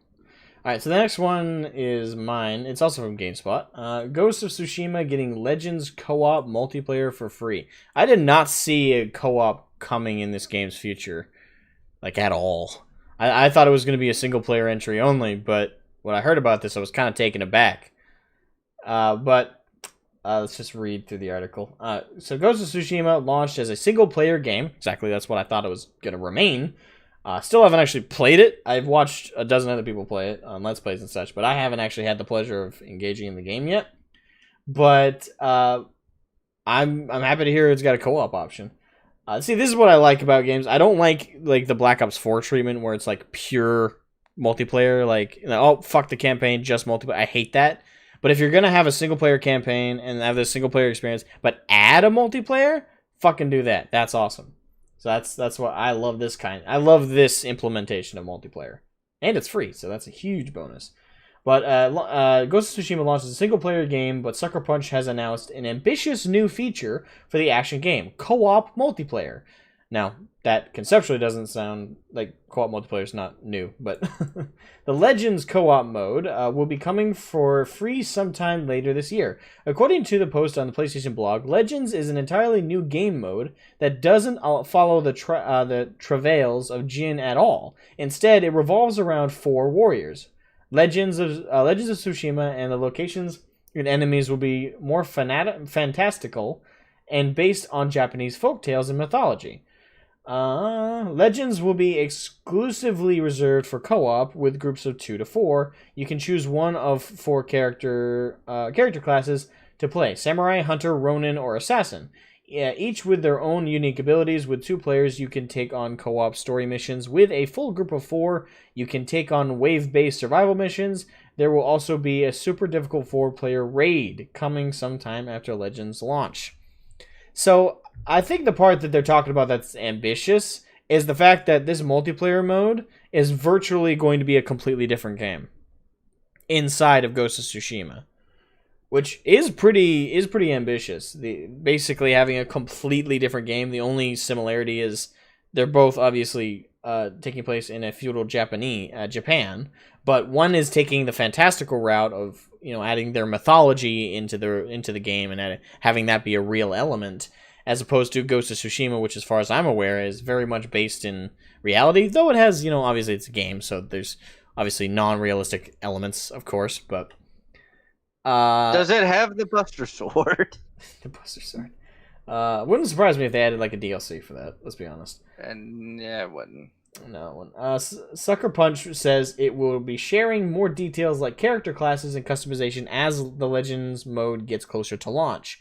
An accompanying cinematic trailer above. I can't play that because I don't know how they operate with copyright, and even if it's cropped, we had our last podcast nuked because we had some footage from Suicide Squad that was silent and cropped. That was what it is, or is it? Just That's the only thing I ever got in reference to the stream. Like, no email saying it was because of my pistol. No email saying it was... the only 2 things I had to go off of were the stream itself said it was taken down for policy violation, and then the email saying it was saying that it had a copyright claim on it. That's the only information I was ever given, and the copyright claim has it blocked worldwide. So there's that issue. Yeah. YouTube Meku Machu Senso. I have no idea. At this point, I'm going with the only thing I've been told definitively, which is it's received a copyright claim. But anyway, in a company cinematic trailer above, there's that. Check it out. Ghost of Tsushima is at its best when you're riding your horse and taking in the beautiful world on your own terms, armed with a sword and a screenshot button, allowing the environmental cues and your own curiosity to guide you. Edmund Tran wrote in GameSpot's Ghost of Tsushima review, "It's not quite a Criterion Classic, but a lot of the time it sure looks like it." So yeah, I'm really happy to hear about this. It's really cool that it's for free, because it sounds like the development process is almost like that for a totally game, like a game in and of itself. Yeah. So if that's the case, this is pretty much a game in and of itself entirely. I'm amazed it's for free, but that then begs the question: they're probably going to have microtransactions of some kind, would be my guess. Which is fine if the multiplayer is for free and they have microtransactions for cosmetics and shit. As long as it's for free, I don't mind. Make it as a separate game and add it in, I would be okay with like maybe $10-20 because it will be a completely different game. Yeah, I wouldn't do it like for like fucking $60, but if they did it for $10-20, I'd be cool with that. Yeah, but they're giving it for free, which does tell me microtransactions. But as long as it's for free, I'll accept microtransactions. Look, I hate it when games. I hate it when anything launches and it's like, oh, we're gonna add microtransactions and charge you $60. Like, no, fuck you. It's no secret I'm Jewish. Free is the best price. I will admit. You make more Jew jokes than anybody I know. Yes, I do. But yeah, that's pretty much. Make them, I make them very unabashedly, but it's like it's something about me that I can make fun of that is funny, and I mean like my favorite one is, so for those of you who don't know, I actually converted to Judaism about 5 years ago. My favorite joke is no, I had the big nose before I became Jewish. I heard the snicker. Yep. You're not yourself if you don't have a snicker. It's like, if you can't make fun have a of good yourself, evening, Murderous Kitten. Thank you for participating in the stream. Have a great night. Yeah, have a good one, Murderous Kitten. But if you can't make fun of yourself, you have no right to make fun of other people. That's is just my very philosophy. true. That is very true. EC is free with microtransactions. EC. See? What is EC? That's what I'm wondering. He's sending a winky face like I know. What is EC, Corn of the Corn? What is it? What is that demand to know? EC. I think Eternal Crusade, but that doesn't sound right.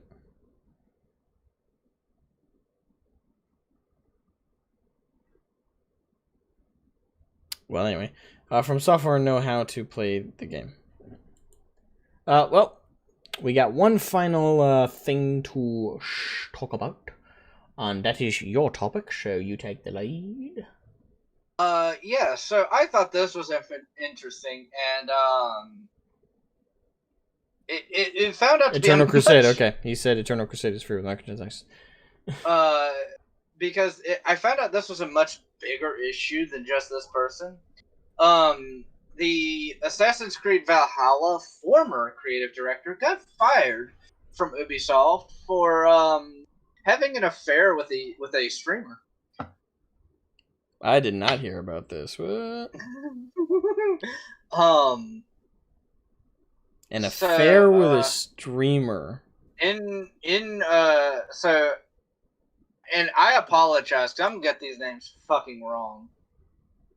Ashraf Ismail. It might be Asraf. Ismail. Ishmael. I'm gonna get it wrong anyway, so I don't really care. Yeah, I don't know if I can do it either. The creative director has been fired from Ubisoft following an investigation apparently carried out by an external company. Which, okay, that's fair. I can appreciate that. In June, he stepped down from the creative director role after he was accused of engaging in a sexual relationship with a fan and lying about his marital status. Streamer Matron Adia came forward about their relationship on Twitter and explained that she was with him on and off for a year before she found out he was married. All right, real quick, let's check this. Matron Adia streamer.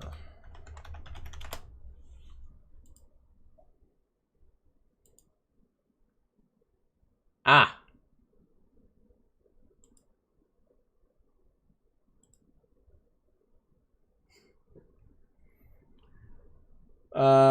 So he had an affair with this lady. Waiting 30 seconds. Is it not on yet? Okay. Oh, yeah, there it is. I mean, she's kind of cute, but, I mean, okay. It's a lot of makeup. That is a lot of makeup. You can, like, see, like, the layers. You might, and I hate saying this way, but you might be too young for this joke, or I might have just been around old people way too long in my life, but Tammy Faye wants her fucking gig back. I'm too young for that one. Yeah. Way too young for that one. But, okay, so he had an affair with that streamer we just showed. Why?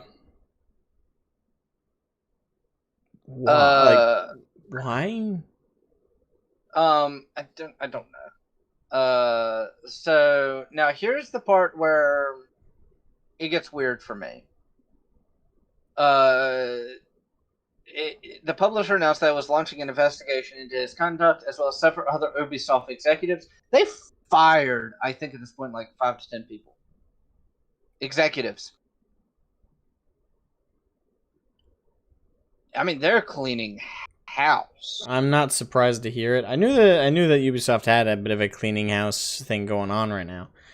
But you know, you want to know where I stand on this one? Where?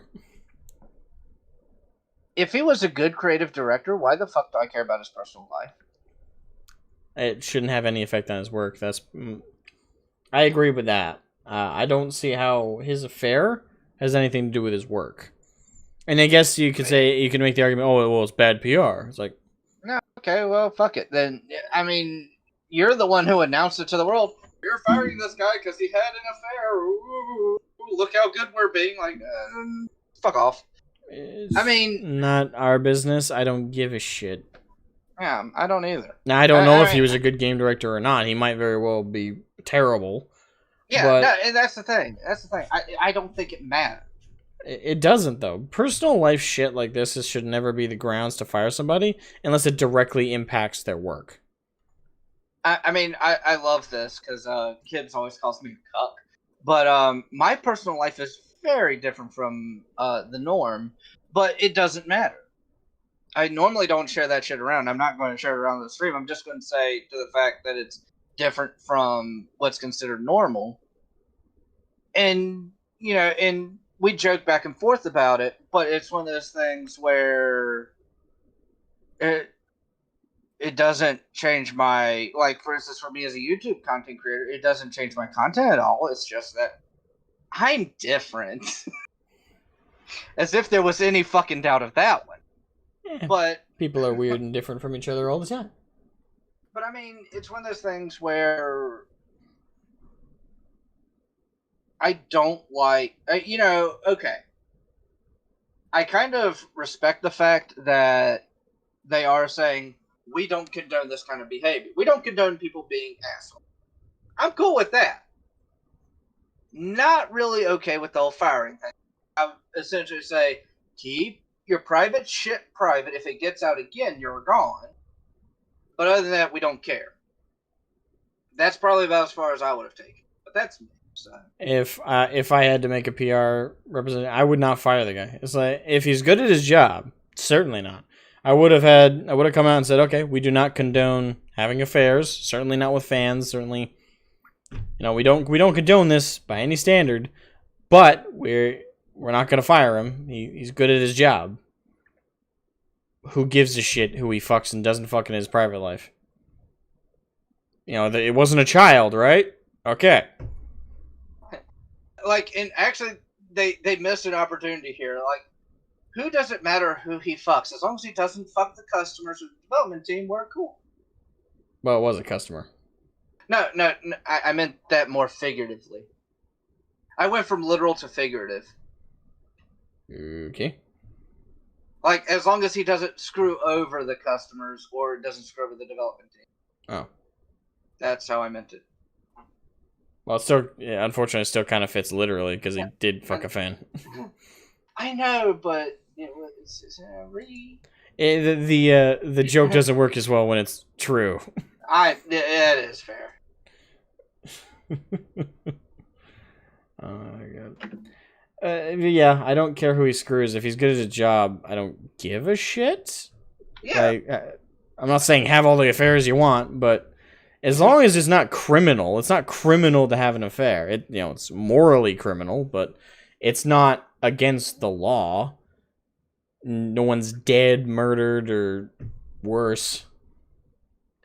So why do I care? Why does anyone care, really? But I guess that's grounds to fire him, I guess? I don't know. I probably wouldn't have made the same move, but that's just me. That's just me. Maybe I'm too reasonable about it. I mean, for me, and maybe this is because it is different. Hey, Meme Gene. Hey, Meme Gene. Thank you for hopping in. Yeah, you don't have to stay too long. Yeah, I don't care. I don't. I agree with you. All that should matter is their work. Why is there even an article about it though? Like it's so specific to like the affair and shit. I don't know. And this is the kind of thing where, you know, I get this. Like I get this mentality because it's one of those things where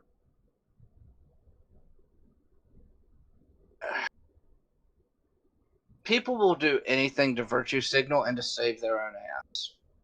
Pretty much. And it's to an extent hilarious, but it's also kind of pathetic. Like at the very bottom, Ubisoft CEO, I'm not even going to try, has promised a structural shift. Get him out. has promised a structural shift to tackle workplace abuse and the failure of human resources to curb inappropriate behavior. But shortly after that, he dodged the blame and implied that he too was a victim because they betrayed the trust he placed in them. Yeah, get fucked. So a man gets some. So a man gets some from a woman who's not his wife, which I don't condone, but still, he gets some from a woman who's not his wife, and that somehow betrays your trust. What, were you fucking him on the side as well? What, was it supposed to come to you first? Like, were you supposed to be the one he was having an affair with? Like, what? Now we know how he got the creative director position. Apparently. By the way, that last part was a joke because I feel the need to fucking say that at this point. Yeah, again, I cannot understand the logic of having this affect your... Again, he hasn't broken any laws.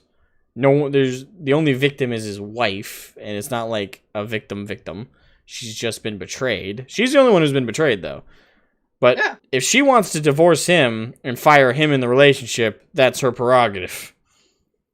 But it's not really that doesn't relate to his job as creative director in any way. So I can't understand the logic here. Like, oh, we fired him because he fucked somebody else. What do you care? Like, if he walks in depressed about it, like, tell him, like, hey, leave it at the door. And if people are like, oh, how you guys keep a man who cheated on his wife, it's not our business. I would just have a PR guy say that. It's that easy. It's like, it's not our business. He has his job here, and he has his personal life. They're not connected.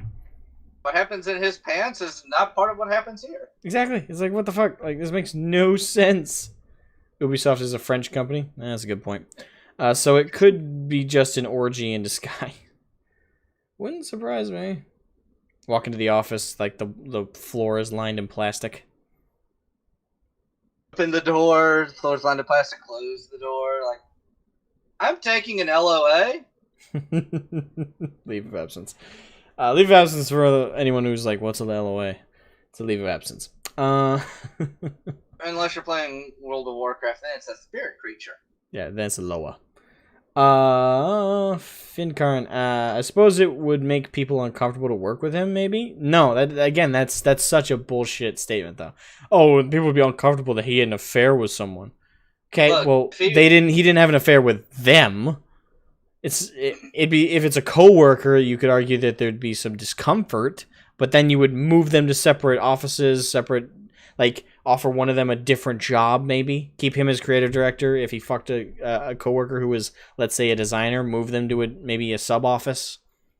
You know, separate them. That's what happens in every other company. Like, at where I worked. When I worked for the Navy, we had husbands and wives who worked together in the same office. And for them, it was fine because everybody was aware from the get-go, okay, these two are married. But as long as they guarantee the company doesn't affect their work, and they show that through their work progress, they won't be separated. But if it affects their work, the company will move them. Because we have multiple offices who have designers in them. We can move people around. And oftentimes they do. Sometimes they move shifts. Like, first shift will be the wife, second shift the husband. That happens all the time. But no one's fired over it. If in McDonald's, they might fire you, but they also give the option to move one of you. Also, there's always the option to move somebody, because almost every business has at least multiple offices. If you're like a mom and pop shop, you just don't care. Say, oh, you two are married? Okay, cool. I don't care. The McDonald's I worked at didn't give a shit, because my mom worked there before I did. So for anyone who doesn't know this, actually, I don't think anyone. Also, the analogy is kind of unimportant because they aren't coworkers. It's a fan. So there's no But- reason to be discomforted. He didn't rape But- anybody. He just had an affair. My mom, when I was younger, worked 2 jobs and put herself through college and got her master's degree. And one of the jobs she worked at was McDonald's. She worked there during the night and ended up getting me a job there, and we worked the same shift. And they gave no shits. They gave absolutely no shits whatsoever. Yeah, sometimes they don't need to. Yeah. Again, as long as it doesn't affect your work, they can just be like, oh yeah. We don't see anything. And it's one of those things like, because I had some, and I'll say this, I've been working since I was 15, so almost 15 years. I've had some really cool managers. Some of my favorites are the ones from my first job at McDonald's. My absolute favorite is from one of my most recent jobs at Applebee's. And for anyone who wants to go great early but feel satisfied doing it, I recommend food service. It's kind of like teaching. It's a thankless job. Everyone hates you, and you don't do anything right. I recommend But retail for anybody who doesn't mind long hours. But it's hilarious because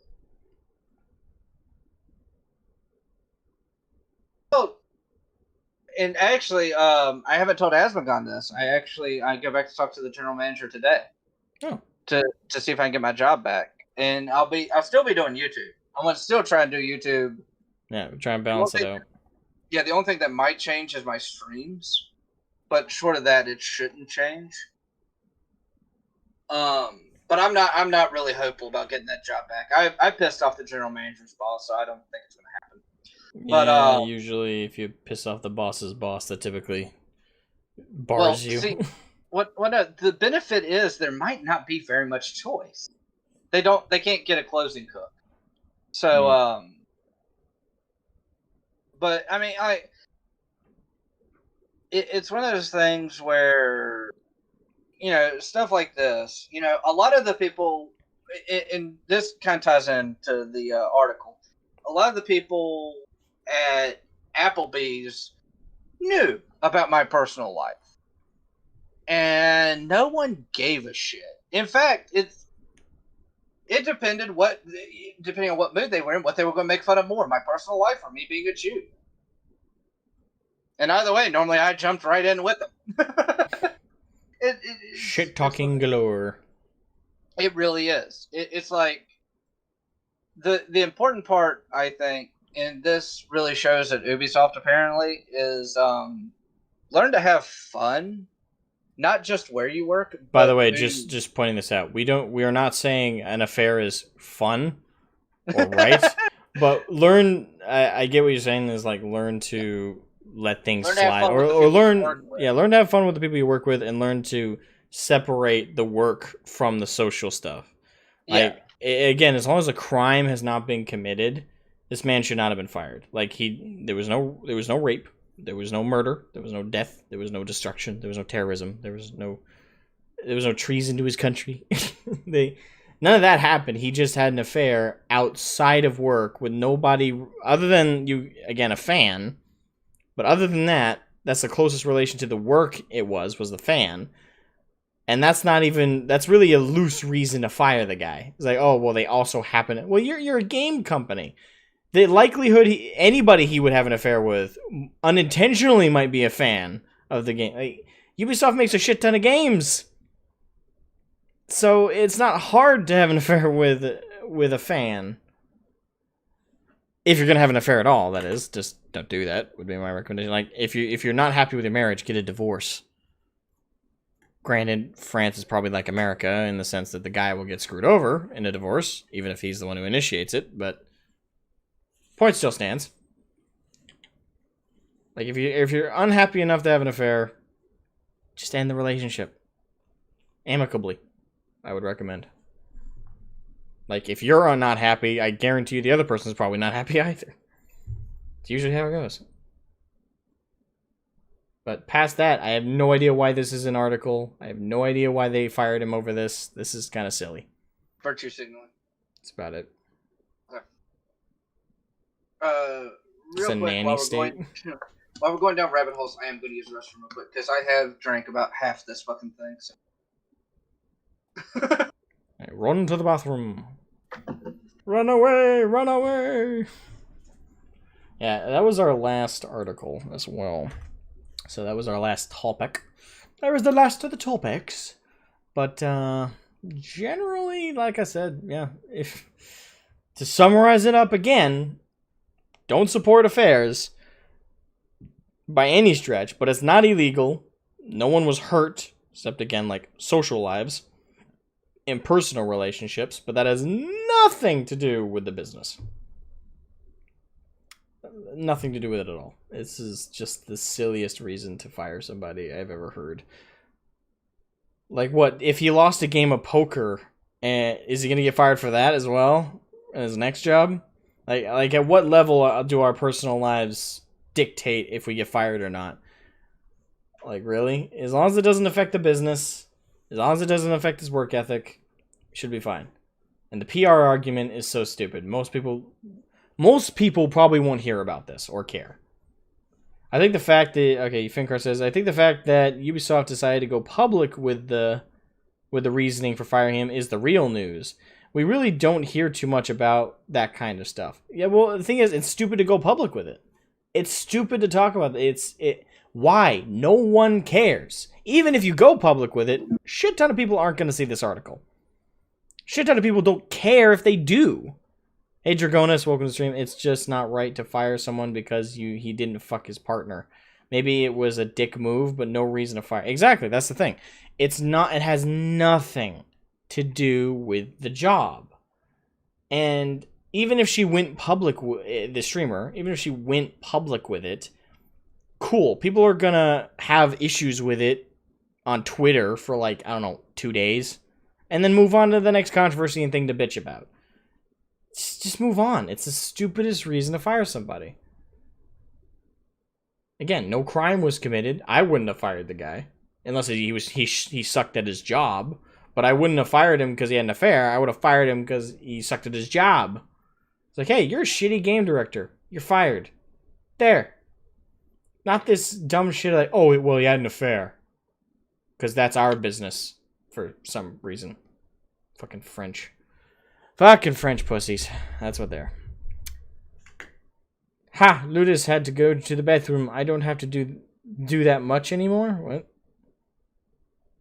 So, Coda, the one who does all the, who does my community events with me, does most of my streams with me, he has some medical issues where he has to have dialysis. So, he makes fun of me because I have a weak bladder. But to be fair, I make fun of him too. Yeah, well, that's how friendships work. He makes fun of me because I have a weak bladder. I make fun of him because he can't spell. So, well, neither one of us can spell. And I keep changing his name on the Discord. Which reminds me, I haven't done that. Come up with something creative. Like go to K. I don't know. Have you done that one yet? No. So the one I have right now is I have retarded Coda. Paul says feelings have more precedence than life now. For some reason, I just don't get it.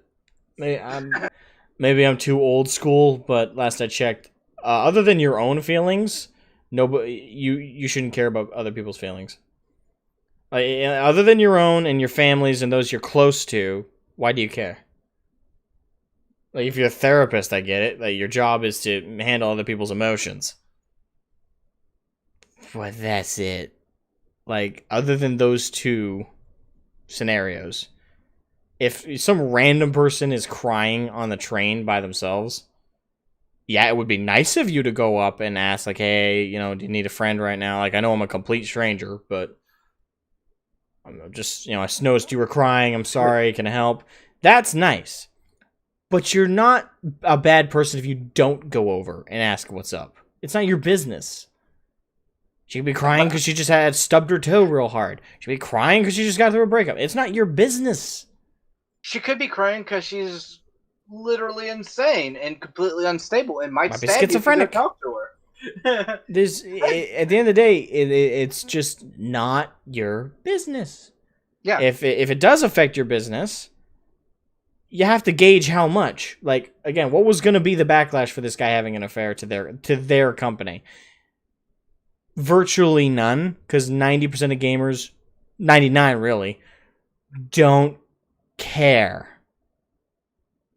They care about the game. Is the game good? Yes. Okay. I don't care who he fucks. As long as it's an adult and they're consenting. I don't care. I can't understand this mentality. That's his main strategy. Destroy the person when he doesn't submit to my orders. Destroy his entire life. Well, to be fair, he kind of destroyed his own life. He's the one who had an affair. But it shouldn't have affected his job. It should have just affected his marriage. And again, that's personal stuff. That's nothing to do with you, I, or the company. It's not their business. And the streamer who made this public, like, why? Why share publicly you had an affair with a married man? Other than, like, blackmail. Like, they should have shot him out of a cannon on a jet bike. I can't understand this logic. It's already retarded Coda. Yep. Well, that was the last topic. Anything else? Not that I can think of. Not that I can think of either. I got a list of other things I got to get to. But that's all I had for my stuff and yours. Only thing is we're for anyone interested, I'm doing another stream tonight because I'm a masochist and I hate myself. Jay, do you do one every Wednesday or is it every other Wednesday? No, I do them every Wednesday. Oh, okay. I do outside of the podcast. I do 2 streams on my channel a week. One on Wednesday, one on Saturday. Every Wednesday is a community event. Saturdays alternate. 1 week is my Death Watch campaign. The other week is just me streaming. For this community event, we're doing Cards Against Humanity, and we're proving how absolutely horrible we are. I feel sad now. Why do you feel sad? Because every time I play Cards Against Humanity, I show what kind of bastard I really am. You bastard. It's like... But yeah, if you're doing Cards Against Humanity, I'll probably hop in for that. Okay, do you have Tabletop Sim? I can get it. Okay. Why'd you say it like that? Like, oh, okay. Well, no, you didn't have to play. You didn't have to get to play with us. You could always just come hang out if you don't want to get it. I don't expect people to like, hey, I'll get this so I can play with you. It's like, if you want to, cool. If not, you don't have to. Okay. I gotta get it anyway, so might as well. Oh yeah, that's right. I remember you saying that. I'm sorry, ladies in chat, but this sounds like Women Tactics 101. In case of conflict of interest, destroy the offender's reputation and livelihood.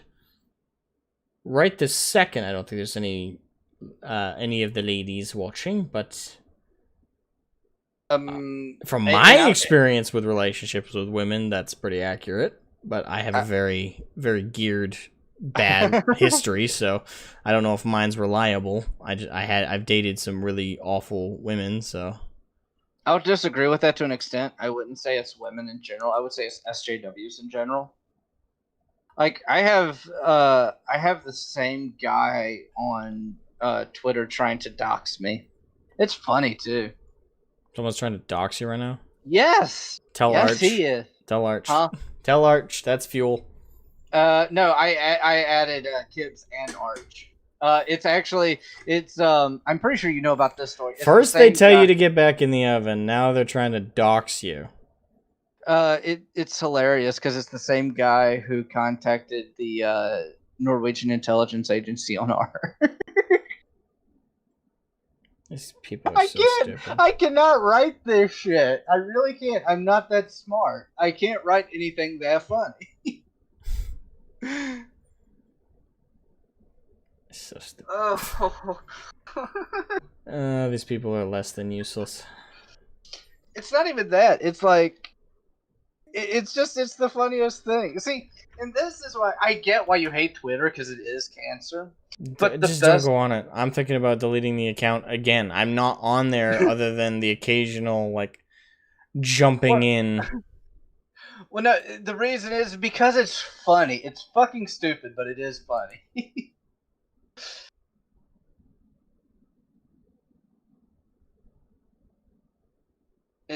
It's the best. It is the absolute best. I don't know why I take such pleasure in it, but it is amazing.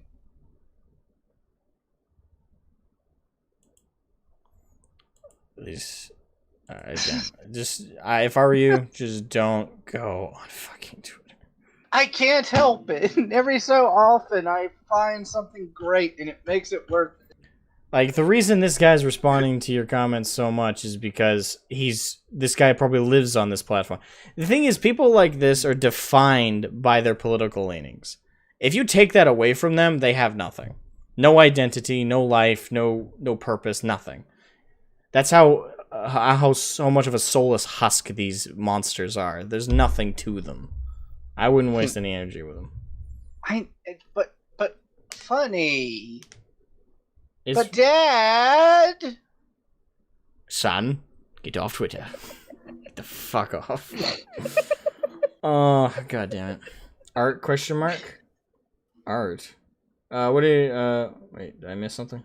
I know what they're asking, and I'm not going to answer that on stream. Okay. Because I don't know any people on the cards, so I don't get every joke. Okay. Gosh, I really hate this scumbag. The aneurysm I have is growing. Joy.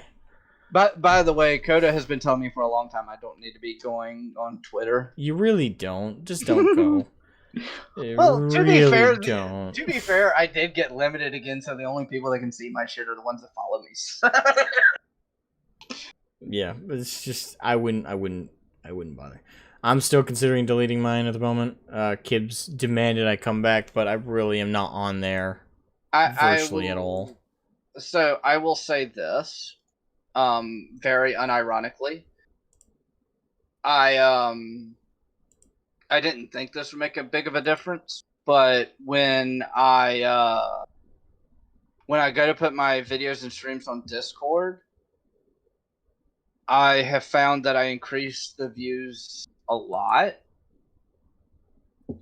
Oh, pardon me. If I advertise them on Parler, Twitter, and Facebook as well. So that's essentially what I use it for, is just advertising. I wouldn't even use it for that. I wouldn't even use it for that because the standard person who goes on Twitter regularly who would see it is probably a nut job. A nut job SJW has nothing better to do with their lives. They don't give a shit as long as they watch it. They probably won't. These people don't give watch time. They just jump on, throw a dislike, and that's it. They don't watch the videos. Or if they do, they watch it once, say the most idiotic comments and what little they remember from the video when they were passively paying attention while blowing their boyfriends, and moving on. Like that's it. That is it. I wouldn't waste the energy. I want to advertise on places where you'll probably run into less psychos. Parler. Here on YouTube on your community page when you eventually get it. On your Discord, other people's Discords. No, Facebook even though Facebook's shit too, but there's less psychos on Facebook in my experience. Twitter's just pure psycho.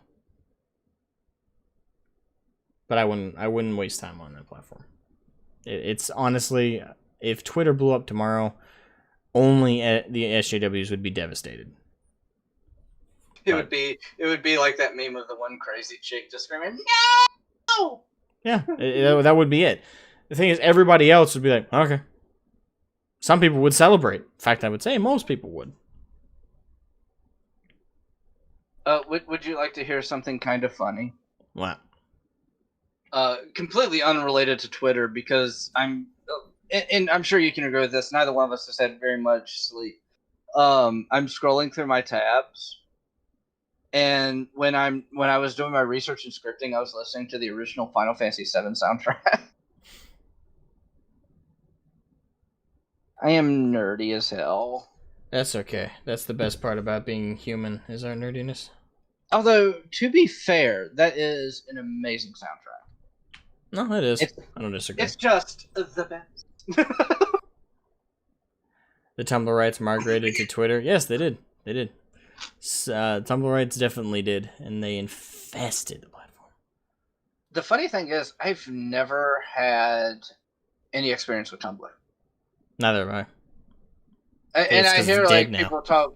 I've had people talk so much shit about it. I'm like, okay, it means nothing to me. I don't know what you're talking about. Yeah, I've never been on it, but I know the principle of it. Tumblr was full of furries, and pretty much the worst of the worst you come across on Twitter came from Tumblr when it fell apart. It's pretty much the best way to put it.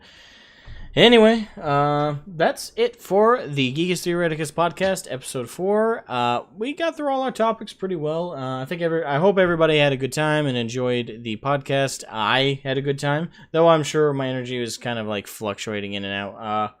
I have trouble sleeping these days, so unfortunately that affects things. But yeah, I had a good time. I hope Lotus did as well. Oh yes, I did. It's just it's unfortunately exactly the same. I didn't sleep well, so my energy was just up, down, up, down.